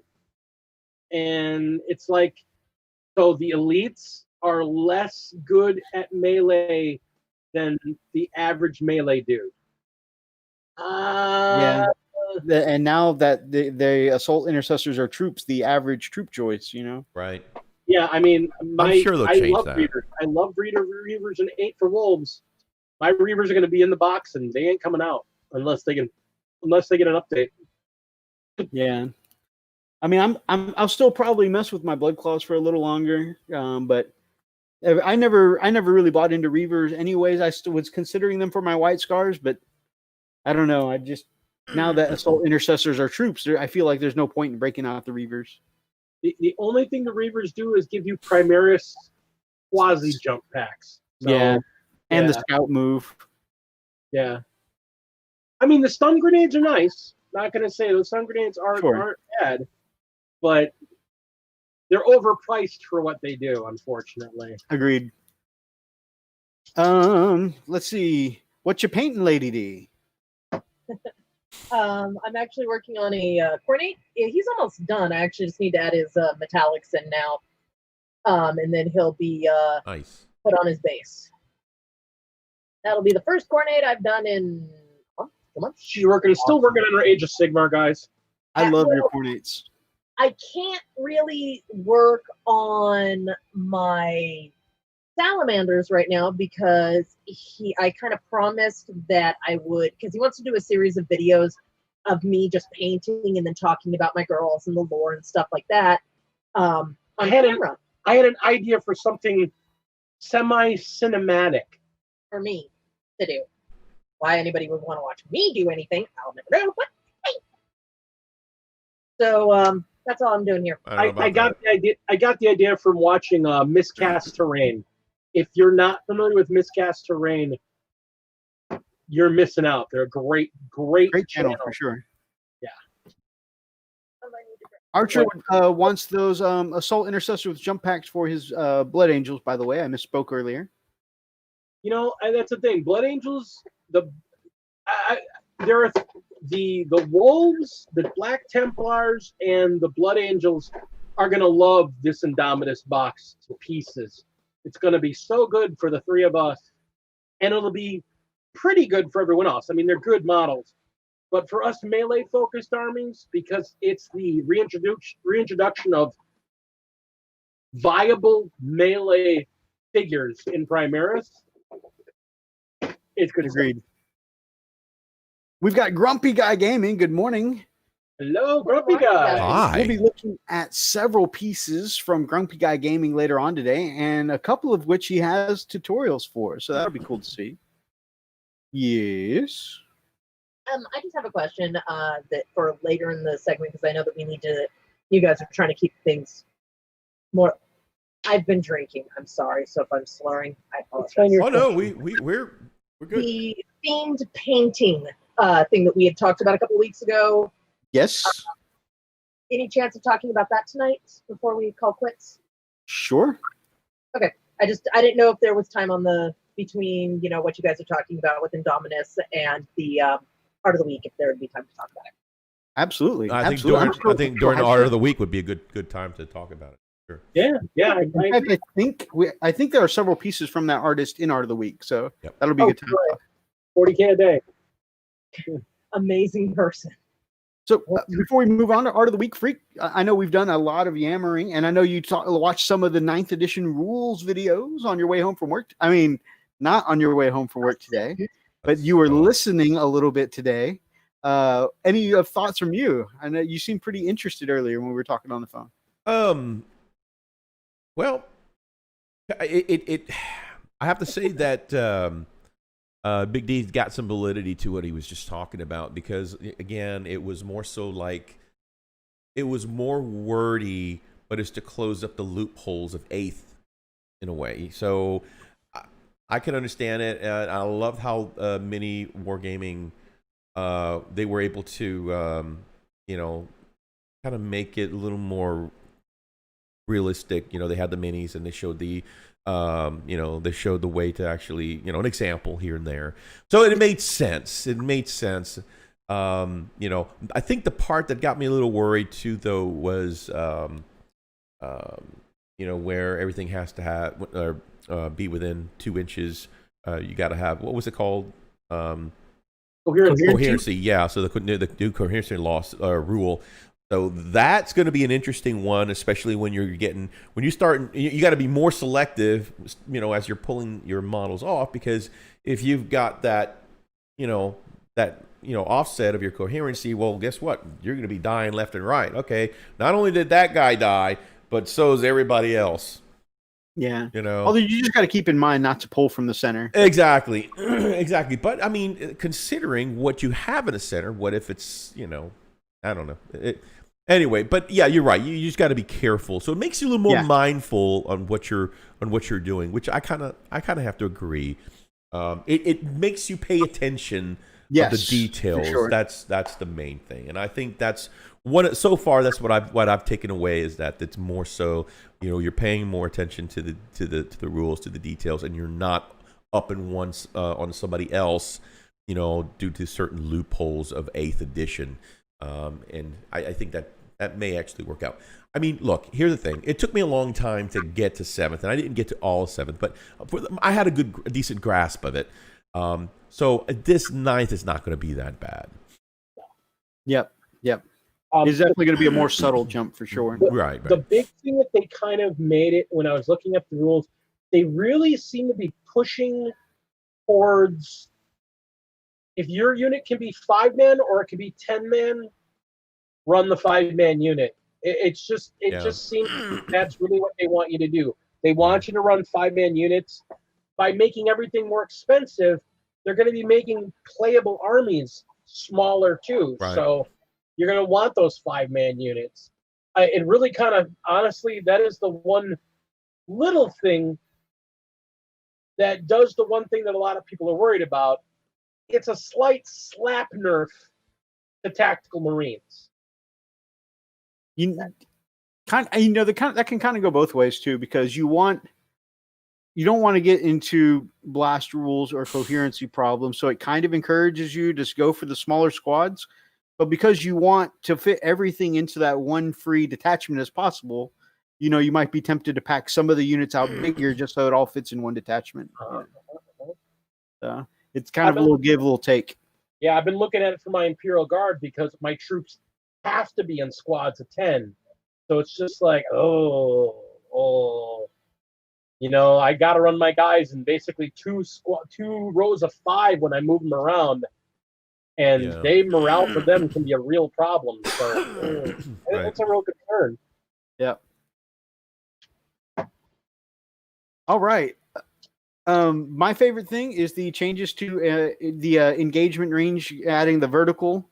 Yes. I tell you how often my wolves have circled around a piece of terrain that someone was sitting on, and not been able to attack, so they've had to continue getting shot at while moving off and trying to find something else. I thought that was a great tactic. I love somebody took pop shots at our channel because I was complaining about Thunderwolves not being able to engage. If somebody's sitting on even a small piece of terrain, your Thunderwolves can't go engage them. And they seemed like they were being serious, suggested that, Thunderwolves aren't as nerfed as I think. And if my Thunderwolves can't get to snipers in a building or a heavy weapons team in a building, that my wolves should do what wolves do in the wild and circle the building. They've got to come out of that terrain sometime. Do they though? Do they? Because they can just keep sitting in the building and keep shooting me. Got them. The seriousness with which they said, take your cue from wolves in the wild. First of all, I don't know what wolves in the wild are engaging a heavy weapons team. Second of all, I'm pretty sure that just works out to roast puppies. Elstonation. Good morning, my man. It is the great Elstonation. And his beard. And actually, I want, and I know I do this all the time, by the way, but I want to refer to you over to our brother channel, the Chilling Wargamers. Elstonation put out a fantastic video today about paint something for someone else, and being nice and painting something for someone else can make you a better painter. And I had to say, I felt very invigorated by everything he was talking about during that show, because I've noticed the couple of times that I've painted something as a surprise for someone else, I've always pushed my skill level a little more and come out with something a little better than I can normally paint. I have this really awesome wolf lord that, sits on my army, and it's probably one of the best painted models in my entire Space Wolves army there. And I would like to point out that, I kind of understand because, two of the best things I ever painted are sitting in your guys' house. He's over there. Oh, yeah. Hey, bye. Oh, yeah. He's like, what's that? I'll call you later. All right, what? No, Hey. no. I'm not bringing home the milk. What? I'm still really, really happy to know how much you guys liked those. So much. The funny thing is, she had painted you, that sexy orc, as just here's a showpiece for you to put on your shelf. And you're actually going to use it as your warlord. I'm going to stomp you little boys. That is hilarious. It's so awesome. I posted a picture up on my Instagram, and one of my really old friends, he goes, why that boy looks so different? I am on their team. And my response to that was, because Zug, we are that kind of orc. Awesome. This is going to be and the squig that Freak the squigs that Freak printed, that's going to be my attack squig for this lady here. Oh no. Oh, we got an Inquisitor Zane. Oh. Good to see you, my brother. I did one of those for you, Freak, because I didn't want you to feel left out. So he was like, no, we need to give him something to use in his orc army. So we made you your weird girl. I like her. Yeah, she's pretty wild. Just like, yeah. I will kick in your ass. Got more pecs than I do. Like, oh gosh, it's The only shame is that there's no rules for orc weird boys on mounts, because that figure that also came from Artisans Guild. right. There's a variation of that figure that has her mounted on a warg. So Nice. I'm going to go be look. just so you know, Methos, I'm going to be printing out a couple of those wargs that come from that set, because that new Space Wolf Captain or the Wolf Lord I'm doing, I'm going to do a variation of a base so I can magnetize them on the base next to this big wolf, so I can run them as regular Wolf Lord or Wolf Lord on Thunder Wolf. That's awesome. That's awesome. He's been working on this one for a while. Very cool. Meek says the Smash Captain I painted for him was amazing. Thank you so much. Oh, Chice, don't smack the camera, Methos. Freak is your next painter, good sir. So the next thing you get from us will be even better. Butter. That's right. Will be even better. Grumpy, if anybody threw models you gave them away, Oh they're not your no! friends, and you need to throw them in the trash. Are you No, serious? that kind of- How? You don't need that negativity in your life. How? I mean, did they really? Is that really a thing, or are you just saying that? That's crazy. They're not your. I've got my They're not their Grumpy friends, Cat dude. Gaming Logan Grimnar here. Amazing. The ones I get from the models, you'll notice whenever I reach over to most of the models I get from friends. Hang out on the shelf over here. I'm working on for you, darling. That's horse crap, man. Yeah. She's working on a figure for Zane because he's such a good Nice. boy. Nice. I'm curious now. No. Why are you doing this? Oh. crying out. Hold on. See, here's the thing: the amount of effort it takes to paint. I mean, you see it all the time, like all the drama. Oh my gosh, all the drama over the fact that if you have a painted army, you're going to get 10 more points than somebody that plays with an unpainted army. And there was all this, wow, you're making us paint our figures. Shouldn't you be doing that already? I mean, have you been to the website? Have you seen this hobby? You're painting. Why? What? I don't understand. You're making my head. Wait. Okay, so it's not just me. No, it flipped out a little bit. So sorry, guys. Okay, there we go. Yeah. There you go. The idea that you were complaining because you have to paint your figures. I don't get it. But the other side of that is that I don't have any other one here, so I can't help you.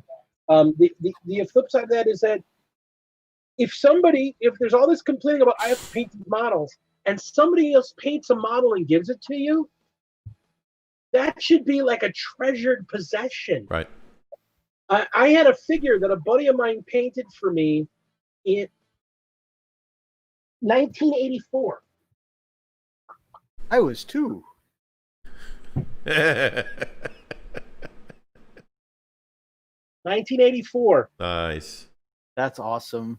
It has been rebased because the base has fallen apart over time, and it was the original GW Barbarian, so there was a plastic shield on an all-metal figure that the shield has popped off after all these years.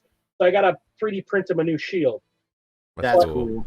This is a figure I have had since a buddy of mine bought it at Gen Con. He didn't even paint himself because he couldn't paint. But we were at Gen Con, and he's like, dude, that looks just like your guy. And he bought it right there. And I've had this thing since then.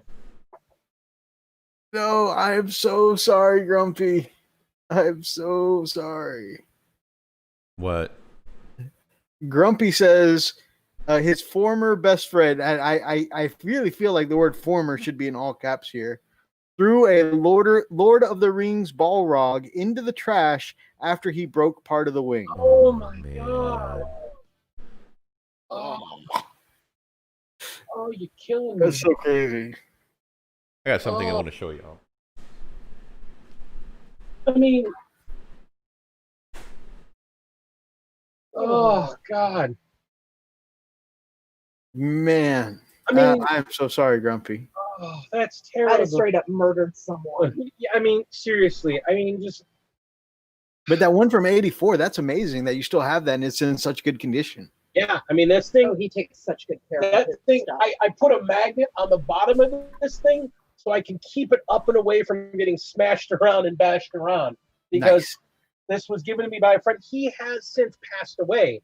So, I mean, this figure Oh, is wow. like really super special to me. So it's a memento. Yeah, yeah. And he was a guy that I played Dungeons and Dragons with him from like 1981 up until I went in the military in late 88. I mean, we played a single D&D campaign continuously for like 7 years. That's amazing. I want to show you guys something. So this was done, and this is kind of one of my, I think because it was so personalized, I think that's why it's pretty much one of my favorite pieces that was done by another YouTuber. And I'm going to show you real quick, see if it comes out. But one of the really amazing things, and I'm not sure if it's even going to show, but let me see, I might be able to bring it close there, and maybe it might focus. All right. I'm a musician. One of my main, come on, don't focus on me, focus on my finger, you moron. Do it, yes. Look at that. Oh, look at that. Oh, that is beautiful. Oh, wow. Yeah. He hand painted that. Yeah, Custom. piano keys. That is gorgeous. Yeah. Oh my God. I've Man, never a whole keyboard onto the shoulder pad. on shoulder pads, and that was done by Nick IDICBeer. And I was like, holy crap. And this was done mainly because I got a little upset because the one that he sent to Methos was, you know, a really gorgeous priest on a wolf mount. But of course, the wolf the only thing that was left was just a decapitated head of an imperial fist. I was like, dude, what the hell's with that? What was it that? Why'd you have to do that? Why does it have to be imperial fist? You know? So yeah, so that's what he did, man. He hooked me up because if you can see, I don't know if you can see right there, but that just happens to be a decapitated wolf. So that's a wolf head there. So there it is. So he did that for me. Anyway, but IDICBeer 40K. Such an amazing guy. he is such an amazing salt, dude. That's the thing. I can't understand it. Honestly, I'm not a guy that goes out and will buy. Like I would never pay a mission painter to paint my figures because I enjoy painting my own figures. But you know, if a friend, I mean, we all that paint figures, we all know it's not it's done, you know, 1, 2, 3 slapdash finish. You know, especially if you're giving it away, you hit it on the head, Methos. You spend extra time because you want them to have this personalized, awesome gift that you gave them. It's a part of you. Yeah. Yeah, you know, and it's like, I mean, perfect example. The whole reason, Freak, I went extra on your base for your weird girl because I'm like, I'm kind of known in our gaming group here. Mm-hmm. I'm an okay painter. I'm not a great painter. I'm a really good painter. I'm not a great painter. But people flock when they see my bases because I do all these different terrain effects, and I make bases like for my Nurgle guys that people are just like, that looks gross. They freak out about the stuff I do. So I wanted to make sure that since she was doing such an amazing job painting your figure, I wanted to go ham on your base and make sure that it was really, really cool. Yeah. And highlighted the fact that we could do that that's all done with a 3D printer. Right. So I used all my modeling skills to like move and manipulate and put pieces in there to make this cool looking base for you. This base, I just thought it was so cool. Yeah. He did such a good job on that base. Yeah, it does look really, really cool. Gorgeous work. It's actually the backside. Let me see if I can get the light a little. Come over here. Let's see if we can make you. Yeah, let's see that backside. Hey now. It is. So I just put Elstination's talk on this in the chat because I think definitely everyone here seems to have felt that before, that you do something for someone else, you push yourself more and more. Yeah, gorgeous work on that, man. And that was the thing. We wanted to make sure, because again, we've been now doing this close to a year, and you guys have been like our biggest cheerleaders, and you're fam. You guys are fam to us. So we wanted to make sure we showed you what with our, just with our little means, wanted to show you guys how much we appreciate you. And that's what you're doing when you paint a figure for somebody else. And the idea that if it got chipped or got broken and just Grumpy, and the thing is, I'll tell you, it's honestly, Grumpy, I watch your videos and I love your stuff. So that just kills me. It just kills me. Oh. I do apologize, Elstination. I am in no way, by the way, trying to steal Elstination's topic. I did link it in the chat. If you guys want to go check out Elstination's topic on this, I highly recommend it. But I saw you there, and I was like, that is such a great topic, because I've felt that before when you were describing it. It just, I know I felt it. I know Freak's done it for people before. And then obviously, I definitely can see the pride in what you guys have sent over. Grumpy Guy Gaming, another one. I mean, the having his Logan Grimnar here is amazing. And I've got some other stuff here from him as well. And it's just such a cool thing. All based up. Oh, yeah, absolutely. That's another phenomenal example. By the way, good evening, Oni, my man. I freaking love the Stormcast. Oh, man. And when he did the tutorial, he came up with, for the skin on our channel, he started this model that he gave me is actually the one he came up with that skin recipe for. And I mean, it is just such a cool look. Like, I saw how well painted this guy was, and you are not going to focus. You are going to fight with me. You're not going to fight with me. You will focus. Thank you. Anyways, I saw how good this guy's face was and how cool this guy looked. And I said, you know what? I am keeping this color scheme. All of these Stormcasts are going to stay looking like this. And any future Stormcasts are going to get painted up in a so similar way, because it's so cool looking. Anyways. And honestly, Elston, I wouldn't consider that a derail. It's one of the things I like about these freeform streams is that when we come across something that we're passionate about, we get on that topic. And that's cool because sometimes a good conversation leads to better awareness in a community, that people aren't alone and the only one that feel a certain way. So that's fair. Yeah, that's fair. Yeah. Speaking of amazing work, we should probably look at some art of the week, huh, guys? I think we should make some art. All right. I sent my friend a Titan as a gift. I hope that doesn't get thrown away. Oh no, that would be the worst. Tase him. I get tased all the time, so it's not bad. We're actually kind of feeling bad right now because one of our guys, I don't know if you know who he is, Cinedave. We sent him. He was our 400 subscriber winner. So we sent him a couple of Sisters of Battle because he's a big Sisters of Battle player.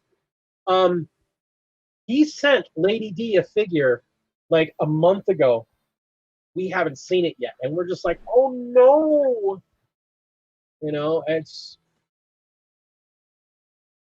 people putting their heart in this stuff. You don't want to see bad things happen to them. Right. I mean, that's just being good people. Commodore, good evening, my friend.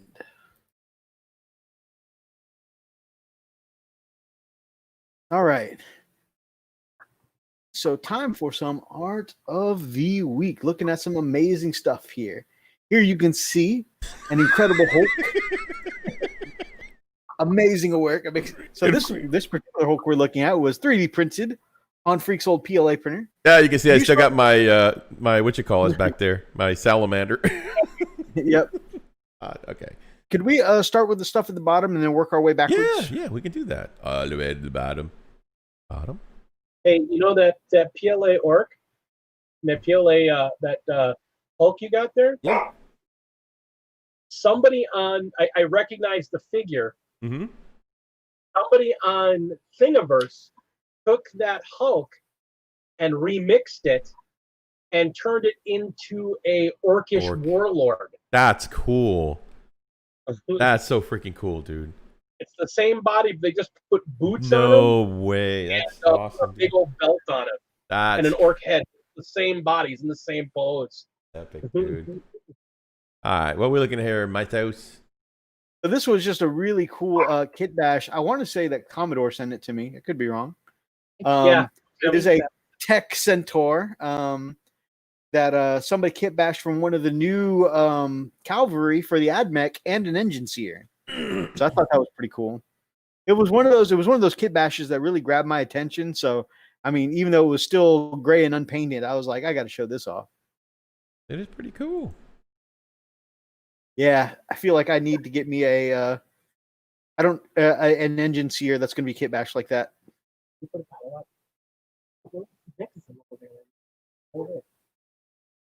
Plague Child. So cool. And it seems, I'm not sure, like it seems like a pretty straightforward conversion. However, I mean, it could definitely be more difficult than it looks, right? But it just looks like it's pretty much replacing the head of the cavalry unit with the body of the tech priest. Yeah. Man, none of those 4 pictures had the artist name, I guess. That is uncharacteristic of me for me to miss the artist's name. With as spindly as those AdMech figures are, that actually is probably, you got to be careful with those kind of conversions because those things are just all over the place. Yeah. All right, so here is an orc conversion from did I miss the name? Is it Visual Storyteller? No, 40. Oh, what the hell? Hold on. Oh my God, the name would be right above that Visual Storyteller. I must have screwed the pooch on that. Oh, oops. Poor Poochie.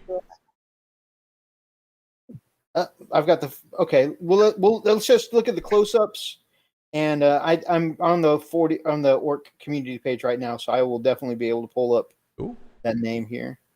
But this is a big mech with custom force field on bike. It's a Legends unit now, I believe, but so cool looking. Very neat. It definitely looks like a death copter was used, and then maybe even bits of what that looked like it could be a Space Marine bike underneath. Yeah. Custom force field looks like it's from the Mega Knobs kit.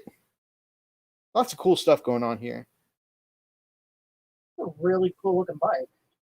Why is it a Legends thing? Because unfortunately, they do not have a current model to support it, and they're not planning on creating a new model to support it. That's why things go into Legends. Unfortunately. This is so cool. He's got a little guy just working on it while it's around. Look at that. That's so cool. Right? Perfect for a big mech. Yeah, that's awesome. Mentioning that it's a Legends unit makes Lars sad. Thank you so much, Kaiju. Mech Centaurs are from a guy named the Flesh Terror. I found them on the Twitters. Nice. Thank you. Thank you so much. Thank you for saving our channel once again. See, again, Kaiju, hero of the channel, man. Exactly. Hero of the channel. Right. Yeah, next time you come back on a channel, you need to come back on with a cape. Okay? Just saying. Or without a shirt. No shirt, no horse. Right, well, that too. I forget the horse. No shirt. You need to have the horse. Hey, we can't do that, guys. My wife watches our show. Okay, I don't want to suddenly become single. Nothing.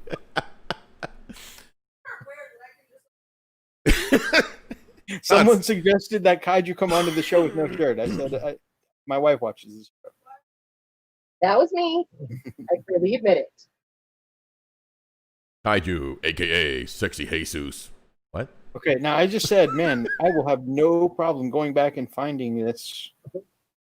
Aha! Oh, And I wasn't going to give up. Cape and bow tie. Clinton Arnold, guys, in the 40K Orc Oh, community. God. Thank you for buying time, guys. Clinton Arnold in the 40K Orc community is the person who created the Derail is what we do. Force field bike. Looks amazing. Very cool. Amazing work, man. Cape and bow tie, got it.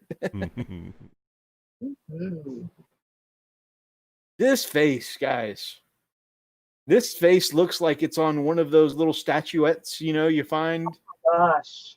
You'd have that face too if somebody slashed your face open like that. What I mean is that it's just extremely well painted. Oh, okay. Yes, it is. That too. Yes, it's very well detailed. Unbelievable. Like For whatever reason, our computer. Oh my God! I know what figure that is. Yeah. I just got that figure for my army. I know how small that head is. Hey. I think I'm gonna go burn down my craft table now. That's the figure of Valerian, the new character for the Golden Boys. Grumpy Guy Gaming says that's a great looking face. Why, thank you. I think it's a pretty good model too. Oh my God. I mean, it's a gorgeous model to begin with. That wreath that hangs over his head, that is one of the most fiddly pieces I've had to put together in a long time. God, I just painted that figure. I'm gonna go throw it in the trash now. I mean, you look at a face like that, you feel like, well, I'm only painting helmets from now on. Yep, pretty much. Damn. No, I look at that as challenge accepted. No, that's Right. not- I mean, well, for you, of course, the extremely talented painter you are. Yes. The rest of us, Yeah, it's like you go throw our brushes in the fire. challenge accepted. Let me see if I don't miss the trash. Okay. Oh, please. You guys are amazing. Have you seen the face of that man? Meek says the head looks too big. that's a thing with all the custodies. If you ever really look at the custodies, they don't have normal human body proportions. They're like really giant muscular toddlers. I'm not joking. If you look at their body proportions, they got short, stubby little arms, they got bow legs, they got short torsos, and giant heads. They're like 3-year-olds in power armor with godlike guns. And now you guys know why I kit bashed and made the ones I did. Who's our credit freak? This is Gavin Garza. Oh man. No, I can't. I read the comments about James saying his head looks too big, Commodore. I missed it. Commodore said that's what she said. It was just well timed. Attack on Titan. Oh, man. You should make Adeptus Attack on Titan. Oh man. Well, I guess the scouts in 40K do get killed just as easily, so. Oh, Man, All right. it's just So ooh. I don't know if you guys remembered a few weeks ago I showed off a Necron that had no eyes and they had like a whole lore thing written for them. Yes. This is the same artist, and they're doing their take on some Custodes with some dark red colors and some fire on the color of the sword. Ooh. And I think they're all hooded too. It gives them a very cool look. By Paladin Miniatures. Paladin Miniatures. Very, very cool. Yeah, I gotta kill this because it's overheating my battery again. your phone sucks. Yes, it does, and I need to get a new one. It's got a very... I mean, like, even though it's got that bright red color, it's got a still very that... It's very worn. It's dark. Yeah. Got that grim dark kind of look. Yeah. Very cool. It's weird. It's a bright red, but the highlights are muted. Mm-hmm. Yeah. That's how they did that. They muted those highlights. Instead of making the highlights brighter, they just kind of shifted the color. Instead of using like a white, they might have used like a gray for the highlights. At least Yeah. Yeah. It gives a nice grim, very grim dark kind of look. Those will make really great Cornate Terminators. So with this shield captain here, he has a little bit of lore he sent me. He said, for Raziel, I have it that he was trapped in the warp for 100 years by Slanesh demons and has only escaped just recently, hence why his gun has no ammo clips. His armor has scratches and his shield is damaged from fighting his way through the warp. Sounds extremely cool. I laughed when I read this. Who's here for the Warhammer 40,000 content that really matters? This Impalio fist I made. The Emperor's goodest boy. He bark, he run, he fetch the ball, but most of all, he hold the wall. Yep. That's so awesome. Hold the wall. Or peas on it. Just depends. Yeah. I want to see, especially the series of those of different dogs for different chapters. The way he's got the gun over the shoulder. I really want to see him as a Tor Garridan stand-in. Put him on a Terminator base and just let him go. Or just That's what I've used them for. Or just put his head on the Torgaron body. I think it'd be a little better. So, your fellow Imperial Fist brother, the Commodore, sent that to me. I Said, love it. Methos, if this doesn't make it into the Art of the Week, we're going to have problems. That's just too cool. Mini War Mutt says, that's a Mini War Mutt. Indeed. Yep. Yes, You know what? I think he's really well painted, but Kaiju thinks he's a little rough. Yeah. That's funny. I have way too much alcohol in my system right now. You need to drink a little more. This guy, I'm a big fan of his orcs. Check this out. This is totally an Imperial Fist, right? That's so messed up, bro. Oh, man. I think there's a bit of lore for this, too. Let me see if I could pull this up. But I love the conversion here. That shield looks so perfect on him. So, actually, Freak, I'm not going to do the voice, Freak, but this would be so much better coming from... Actually, no, you can see it on screen. Freak, read the caption in your orc voice. God. Okay, but this is what he says, not what the not what the orc says. Is there another piece what he wrote on there? That's what I meant. Just the way it's written in orcish.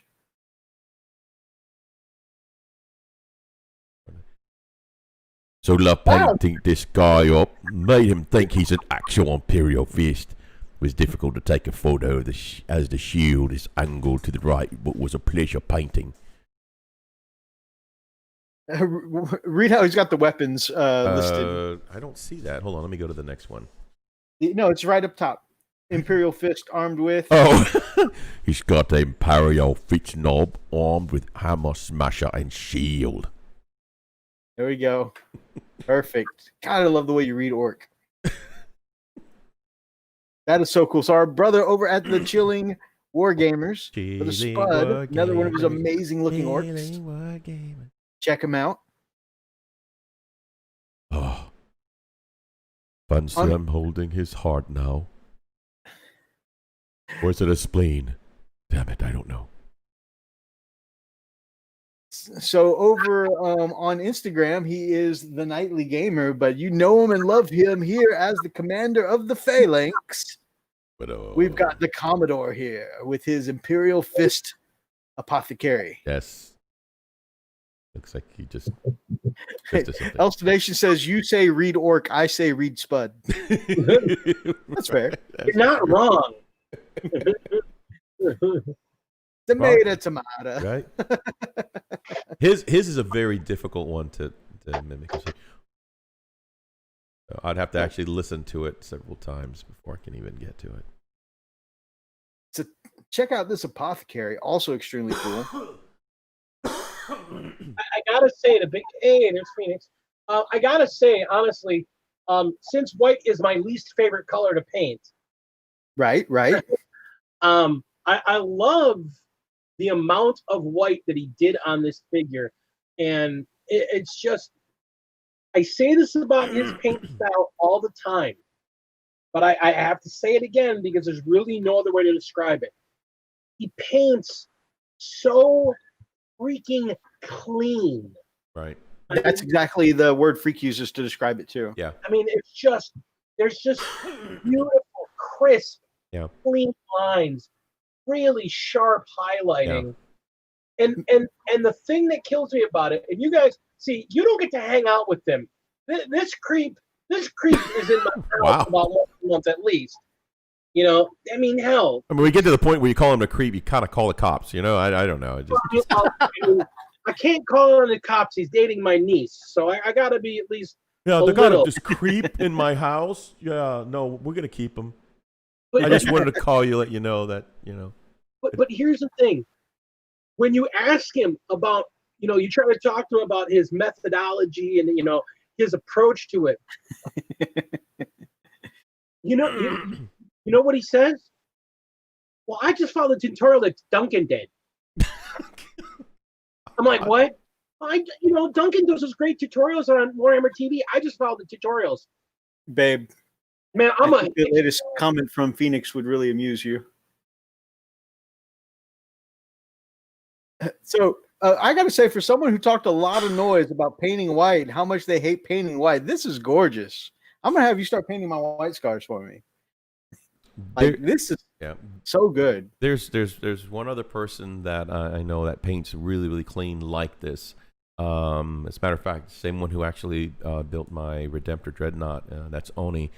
If you see his work, it's spotless, like this. It's like, wow, dude. There's not a single misstroke.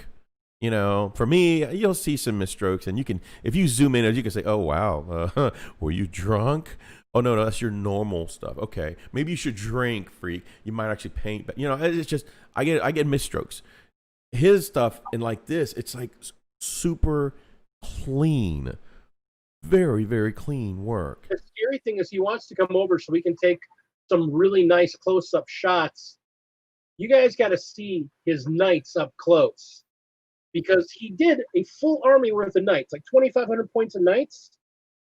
The man doesn't own an airbrush.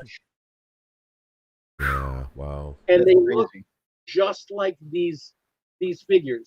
It's like, you use an airbrush, right? I don't have an airbrush. Wow. He gets I just painted the way Duncan taught me. I'm going to get a brick. Hang on. I'm going to go in the backyard and get a brick, and we're going to have a conversation.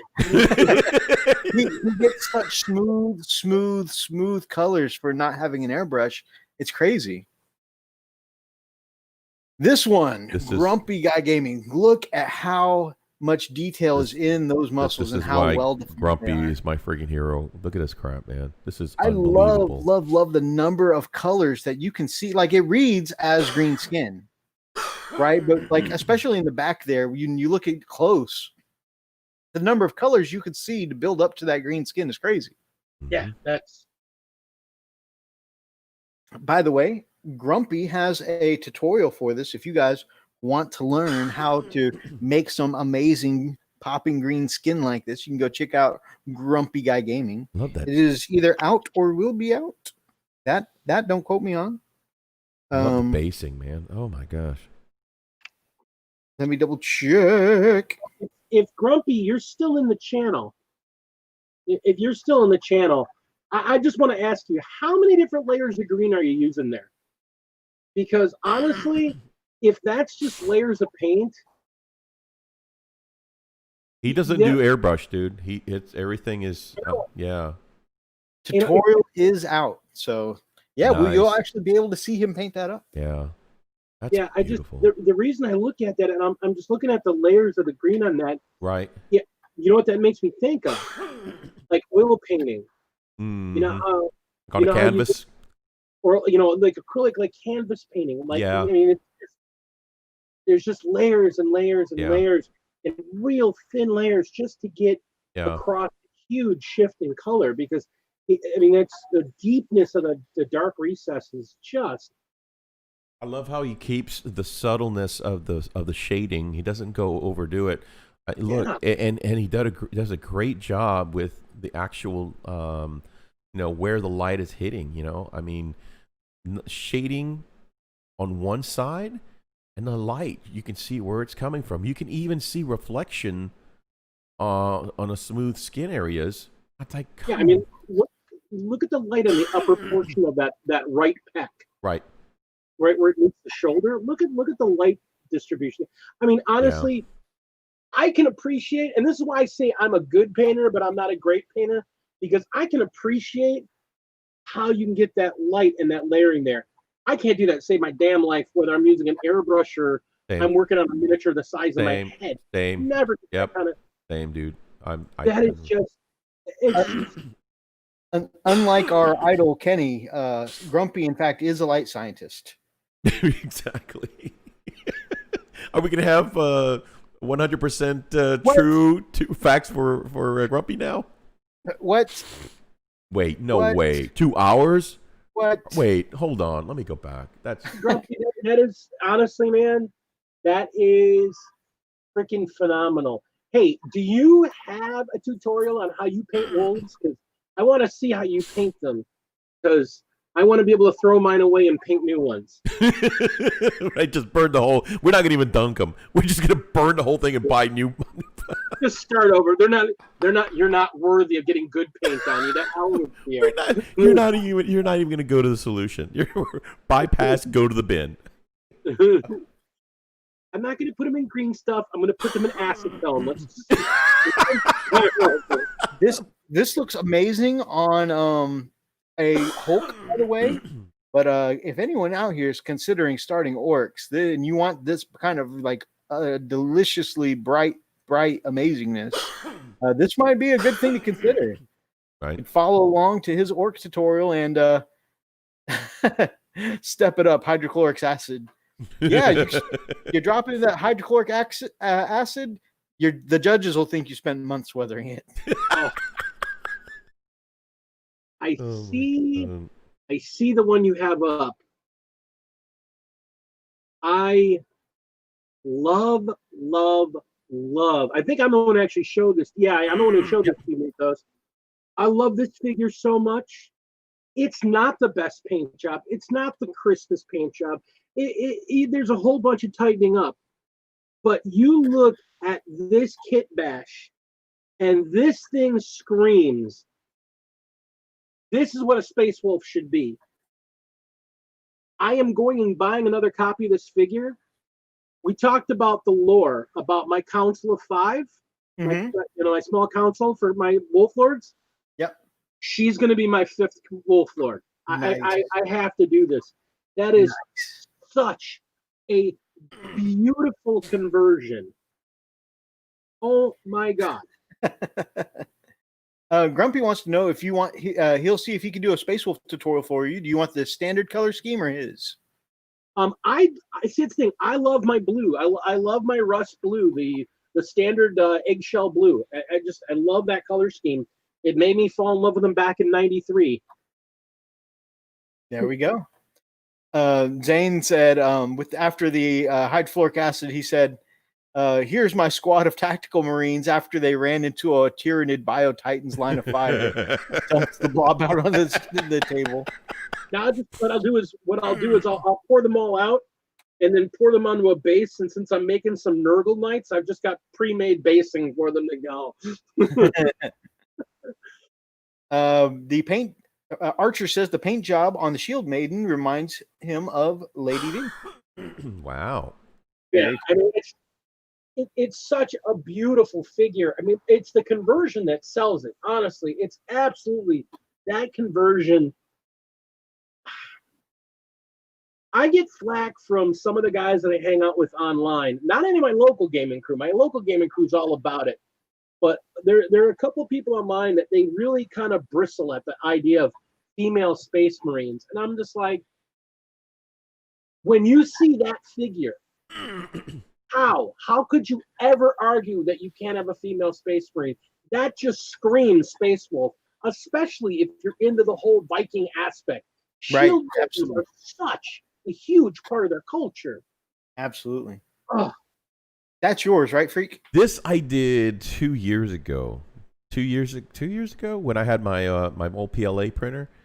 Mm-hmm. And man, I'm sitting there looking at this compared to Grumpy. They're like, yeah, I'm kind of glad this doesn't exist anymore. I think the dogs chewed him up.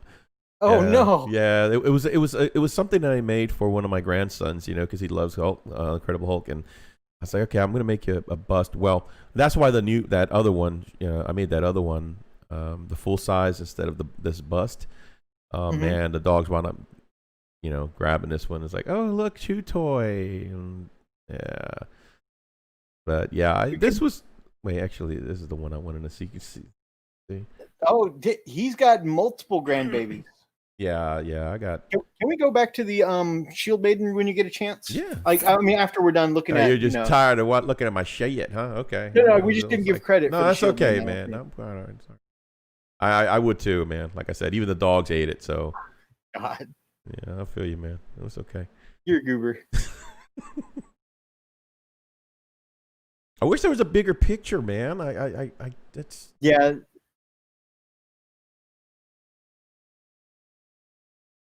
This is by OMG. Sorry. It's a Reddit user.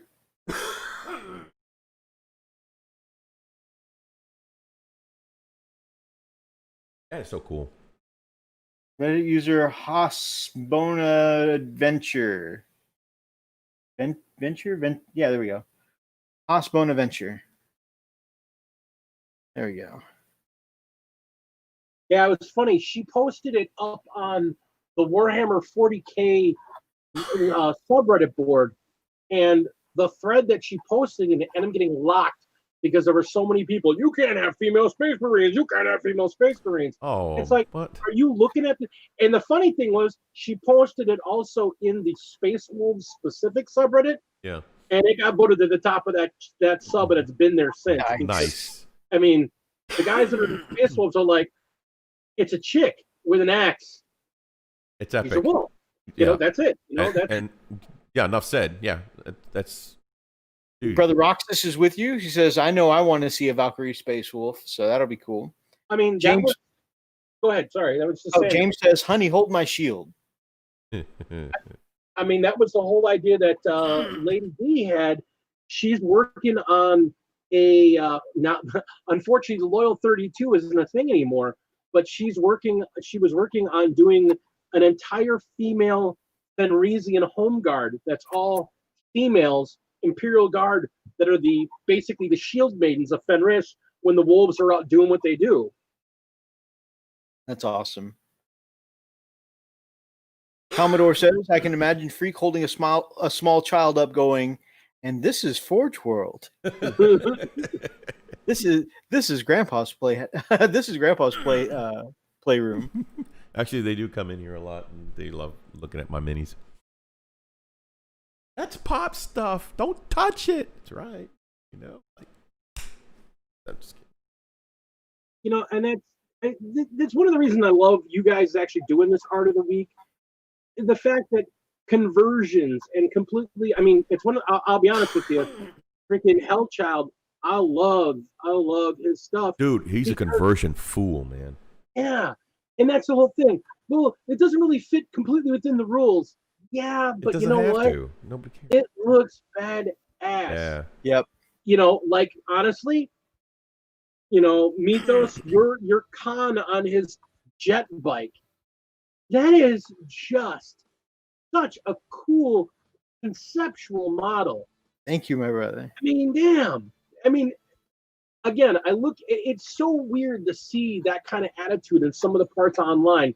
Because, again, I don't know what it is. Maybe it's I'm in a blessed area because I have no Tau players, and everybody looks at people's models and go, that's cool. I don't care. It's like, it's awesome. We got a lady, she converted up, she doesn't like the way the jetpack Sisters of Battle, she doesn't like their jetpacks. So she took a bunch of Sisters of Battle and took the Jackals, the bikes from the Jackals for Gene Stealer Cults. She flipped the wheels and painted them to look like they were hover bikes, and then put her Sisters of Battle on them and use it for her Seraphim. That's such a cool idea. Yeah. And it's like, you know, okay, it's not completely within the rules. Who cares? It doesn't matter, They're yeah. awesome. See, That's I mean, and play against an army that looks like somebody gave a crap about it, rather than I took a bunch of models, I painted them a color, I dipped them in wash, and then high brushed them, put some sand on. But they're the latest meta, and they're awesome. Okay, yeah, cool. you've got a great hobby store. I have to say, I tell the story a lot, I know, and I apologize for those of you who are hearing it for the 45th time. But man, I was never more frustrated than when Freak and I went to try out the spot in the Woodlands, and Freak and Atlas were both there. Both can attest to this. We went there. There were 6 tables, and there were 7 Tau players. And 2 of the Tau players were on the same table. There was Tau literally on every table. Yep. I was just like, and don't get me wrong, they were very nice guys. Oh, yeah.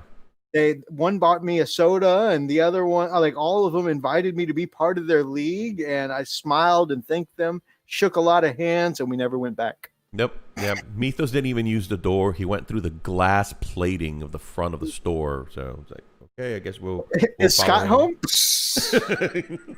But yeah, I mean, that's the thing. The rule of cool, I mean, that's always been, I mean, I go back to, I always refer to it, but I go back to the early 90s when you look at the White Dwarfs and some of the crazy, awesome, amazing conversions that were just, you know, that was a big part of the hobby back then, and it was such an important part of the hobby, and which is why this winter we did that. You know, I did that speeder tank challenge, because it's like I kind of feel sometimes people get away from that too much, you know. But you know, then I got to look at. She talks about my buddy Chris that we play out with here. He plays Drukari, and man, his Drukari, because of the way he plays him, he just kicks my ass. But he hates their Raiders. He hates the look of the Raiders. He loves the army, but he hates the Raiders.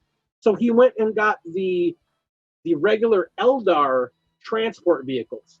And he's like, do you guys mind if I use these instead? And he painted up to match his cool. Drukari army. I'm like, it's a transport. It's a flying transport. It's got the same guns. Go for it, dude. Yeah. Why would I mind that? Yeah. I think one of the things that always made me afraid of doing any kind of conversion work is even Mythic will tell you, I have always steered away from anything related to snipping and cutting. I'm like, no. You know, I've always been, you know, stay within the line. Okay, let's focus. I say, don't screw up. Oh, I screwed up. Yeah. I've always really wanted to do that. But I tell you what really has got me thinking more on the lines of, okay, we're about ready to start jumping into doing some conversion stuff. That thing right there, you know, and I think more and more people are getting into conversion work because of the printers. And that's what I'm really looking forward to, because I'm like, okay, you know what? I have no problem in snipping away something and then, printing something even cooler to represent that model. It's like, oh, you know what? I can do that. Like right now, I'm waiting, like my Torgarodon. I don't like that head. It's just the dumbest ass freaking head I have ever seen. You know, he's just, okay, someone has got to tell him where the bathroom is, because he's got to go take a bodacious dump, because he's retention big time. You know, I mean, he's hurting.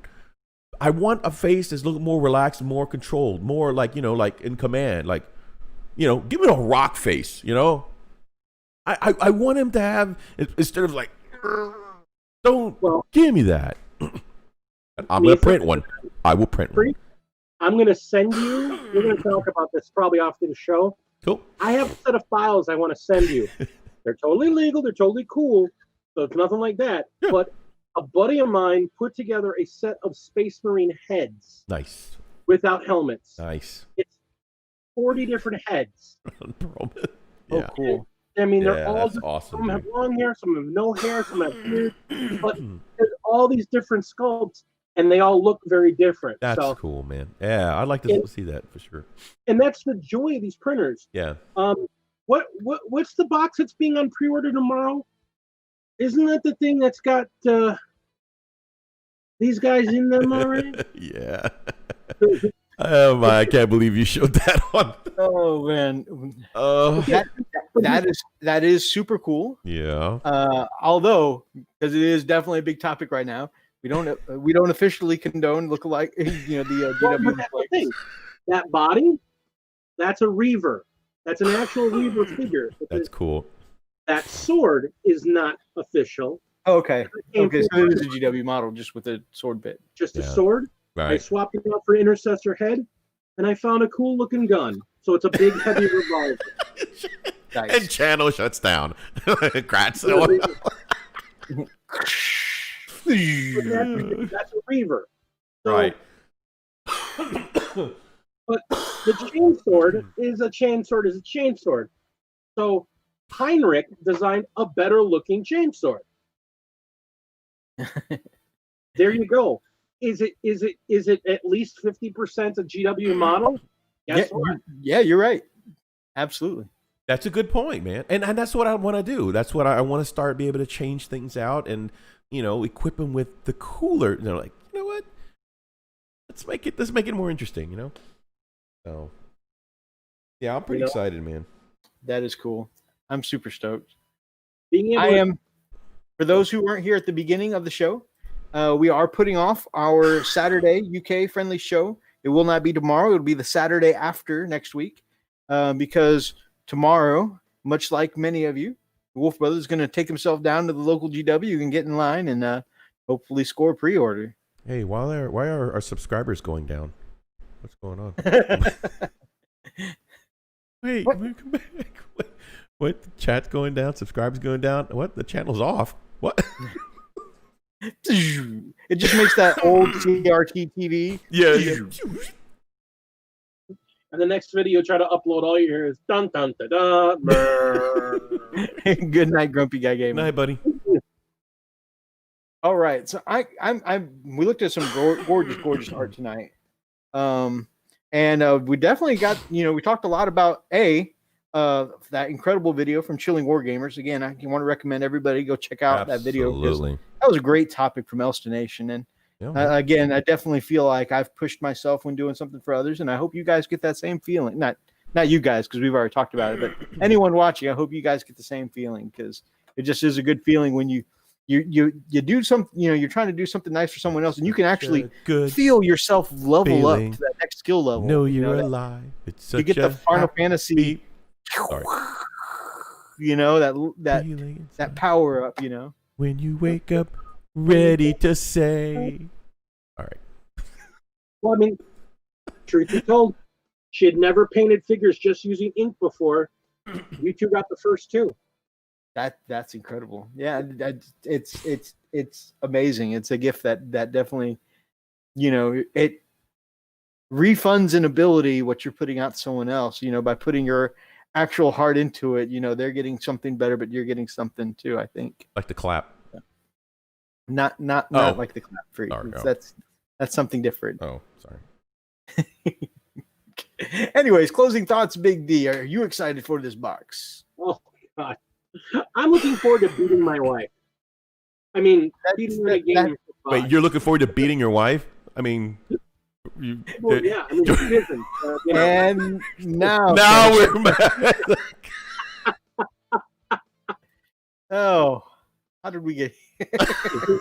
No, I mean, seriously, I'm Tomorrow she's gonna be like, yeah, you I'm tried. super excited for 9th edition. I think as much as I love 8th edition, as much as 8th edition drew me back in, 9th edition does the one thing that the only complaint I had about 8th edition, 9th edition fixes.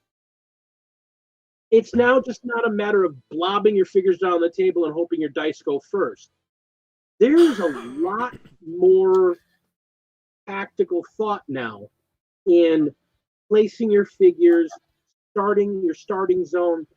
There's still simple die rolling, but a lot more tactics. Okay, let me ask you this question, because this is something that's been kind of something. It's a concern I think that Methos and I both have, because, well, first of all, when we do play, it usually takes about an eternity to even start the game, let alone. So how do you think this is going to go with extending the time of the games? Because that's a lot to learn. I'm going to tell you, I've been playing 25-point power level games for the last 3 weeks now. Yeah. Every Saturday. It's where I'm going tomorrow morning. We got a place where everybody puts together a 25-point power level team. We throw them down and we play simple games. Okay. We normally, in that 3 to 4 hour game, 3 to 4 hour period, Right. we're going 100% by 9th edition rules. We're getting about 2 to 3 games in per person. So the games go fast. Yeah, there's lots of we're still stumbling on rules. But there's not that many new rules. A lot of it's just... That's good to know. So it's more clarification, yeah. And the other thing is, keep in mind, when you're playing smaller games, now if you're playing 2,000-point games, you're playing, or I should say, 100 power level games. That's another thing you guys really, the two of you should kind of look at. And I'd suggest to the gaming group in a whole. One of the things that they did was they really kind of pushing power level rather than the point system, yeah. Doing by power level, you're able to build the list faster. You're because you can just go, well, do I have to save 2 points here to get that extra Icarus missile launcher? No, how many points is that thing? It's 13 points. Whatever options I want for that model, it's 13 points. It's on the battle grid. That squad, that's 4 points. What options do I run that squad with? I run that, they're 4 points. That because everybody can do it, it's balanced. But at the same time, it lets you just build a list quick and then sit down, throw your figures, you know what you have, you go and you play. And you can play, if you're playing like smaller point games, like you're playing a 50 power level game, you're playing on a board half the size. Because remember, the smaller games are played on smaller boards. Right. So how many points you say you would equate to on a 50 power level? A 25 power level game is about 500 points. Okay. A 50 power level game is about 1,000 points. Okay. And a 100 power level is about 2,000 points. Okay. We're playing, and to give you an idea of the size of the board, we're playing what are called combat patrols. So it's 25 points versus 25 points. If you know how big a kill team board is, put 2 kill team boards down. That's the entirety of your battle grid. That's it. It's not a lot of space. Right. So that's the other way the game goes faster, because you're not trying to do it on a 6 foot long table. You're doing it on a 2 foot by 3 foot table. The coffee tables. Yeah, coffee table. And that's again a lot of what they're trying to do with this edition. They're trying to break it down so people can play less setup to get a game going, less room to run it, because not everybody has room for a gigantic 6 foot by 4 foot table, you know. But a lot of people have a coffee table or a fold out table or a kitchen table they can play on. Right. Yeah, it makes it a little more versatile. Yep. Yeah. Smash like. I am pretty. And stoked. again, that's the biggest nerf to the Tau too. Remember, the Tau's big advantage is all that range. Right. And a 44 by 30 board, your wolves, your Thunderwolf cavalry, they up in somebody's face right now. Here I am. Hi. This is my hammer. This is my shield. Nice to meet you. Bang, bang, bang. I'm pretty excited. Like I said, there's the only thing that frightens me the most is learning the differences, because they are, and of course that's why I really am liking MIDI Wargaming's tutorials, because they're specifically geared towards this is what's different from 8th to 9th. Yep. And getting those bite-sized chunks are easier for me than getting it all, getting this is the rules. No, these are just the differences you need to look out for. Right. They Bert and Ernie it. Yeah, and I need the Bert and Ernie version. Me too. Just like the old movie. Explain it to me like I'm a 5-year-old, right? And that's the thing. Playing the 25-point version of the game too, you're covering all the rules, but because it's so smaller, you can not take an eternity to play a game. Let's say you're something on the rules. It's a smaller game. There's less figures, and the big thing with 9th edition, 5 rounds. That's it. Sure. Does it go to 6? No, 5 rounds. You're done. Really? So it is maxed at 5. 5. That's it. That's all it ever is. Okay. I know that. Yeah, we'll make it to 5 rounds eventually, Freak. I don't remember the last time we ever did. I think it hailed. Try the 25-point game. Try putting together just a simple patrol. You know, 1 HQ, a squad or 2 of 25 power level, right? Yeah, power level 25. I figured out with my for example, because you guys know I love Death Guard. 25 points of Death Guard is a Demon Prince, 5 Plague Marines, and a Bloat Drone. That's it. That's 25 points right there. So pretty tight. Not taking a lot of toys for sure. Yeah, but we like our toys. Yeah, well, don't get me wrong. I'm wanting to play. They have rules in there to play bigger games. I want to play the 3,000 point game. Wow, they have very specific rules for 3,000 points. Because I want 3,000 points of Custodies on the table and go, look, it's 25 models. All right, Freak, any closing thoughts from you, my brother? Man, no, good talk, man. Good girl. Don't call me names. I'm sensitive. All right. So no, overall, I am. The more we read up on it, and the more we talk to people like like Big D, who's actually dipped his toe in the water. I mean, I think I'm a little more excited. I'm still, like I said, a little nervous because there's still there's a lot to learn. But I think one of the things that's going to make it a little more palatable is the fact that these are going to be smaller games. Now, don't get me wrong, like you, Methos, I want to bring my toys. I'm going to bring the fun stuff. And but I think the faster the games are, the faster we actually get to rotate some of our different armies and toys to actually field them and see how well they do. So I think that's going to be a cool balance. We'll see how one of the things I have to learn is this whole power level thing because I'm not used to it and have never migrated into it from within 8th edition. I kind of said, you know what? I did offer several times throughout 8th edition, and each time it's like, no, we play power, we play points. Okay. Hey, let's do a power level. Points. Power level? Points? Well, and that's the thing. If you want to play points, play points. There's nothing wrong with it.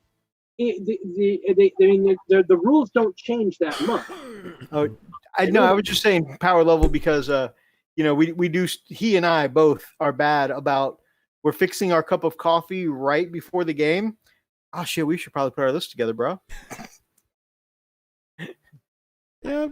And don't get me wrong, because I will sit there, and you guys have heard Lady D tell you guys about it, where I spend 3 weeks trying to tweak a 1250 point list to get it just perfect. They gotta get, I don't want to give them back a point or two. I'm gonna make it, and I'll sit there with freaking Battle Scribe for hours getting those last couple points. Power level, all right, we done. What? I've got 6 lists. I've literally got 6 different armies. I've got lists that I'm taking with tomorrow. Yeah. So just in case whoever I'm playing, I can pull whatever I want out of my hat. Nice. Yeah, I think it's essential to migrate and move into the whole power level thing because, from my understanding, is that points are not even a thing anymore in 9th. It's all power level.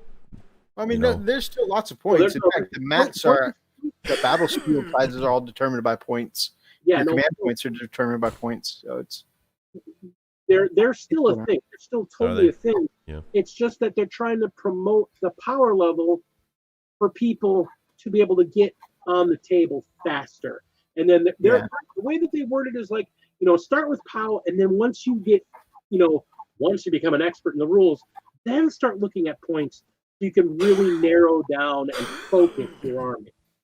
And that makes sense. Specifically, points are considered, the whole, if you want to do, they're considered the match play version. Right. Yeah. Right. And so, if you want to go more competitive, then you go points. But neither of us really play competitive. So, speaking of list building, can I give a real quick shout out?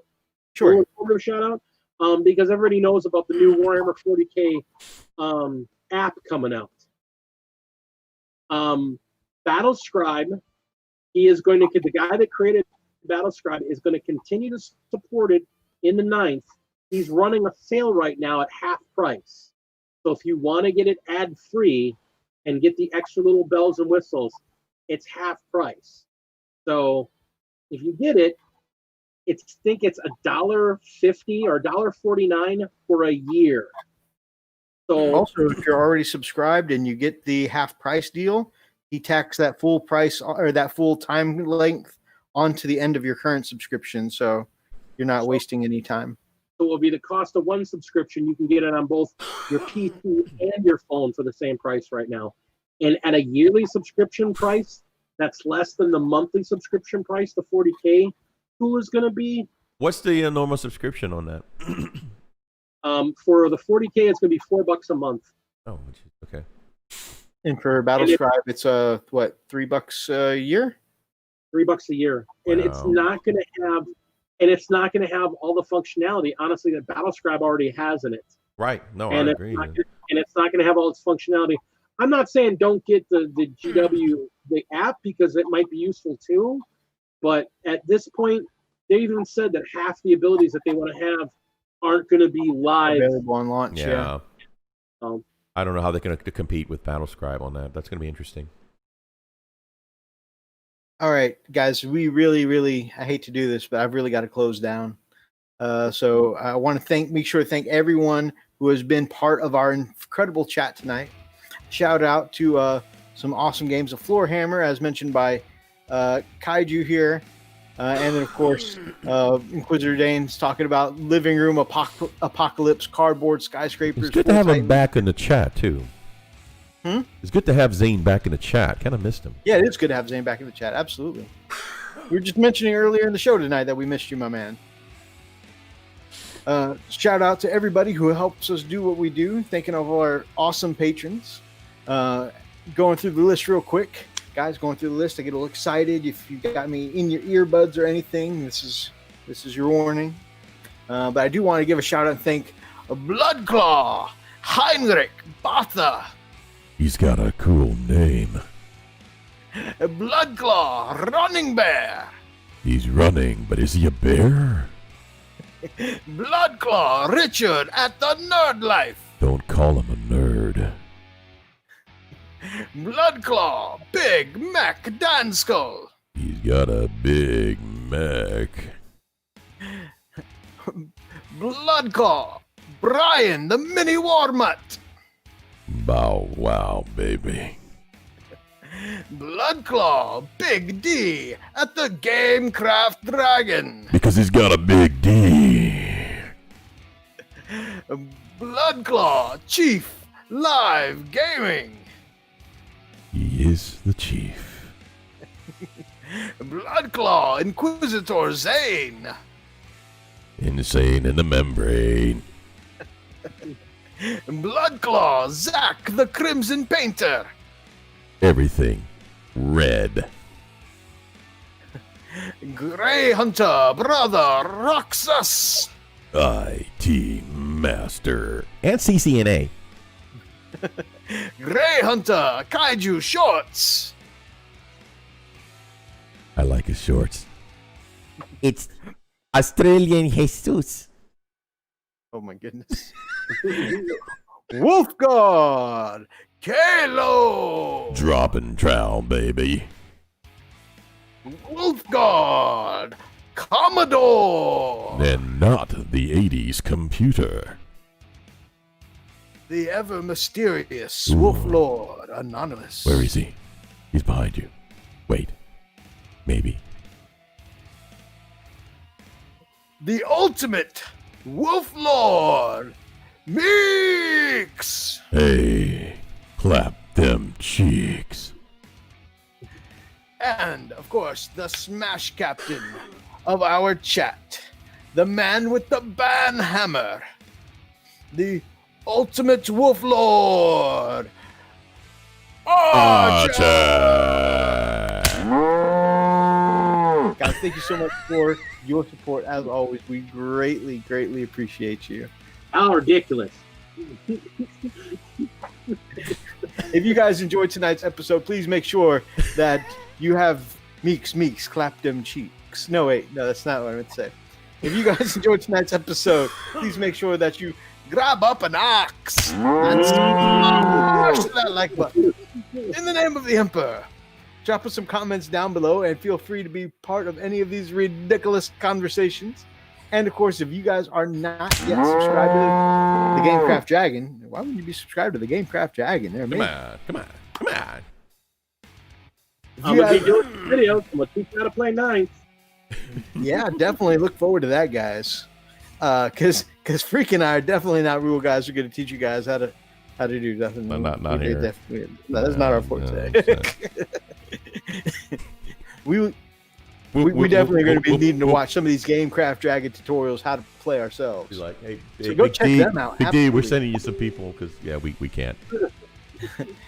And if you guys are not yet subscribed to us here on the Frosted Fists, then we would love to have you as part of the pack, part of our hobby family here at the Frost and Fist. Until next time, guys. Stay frosty.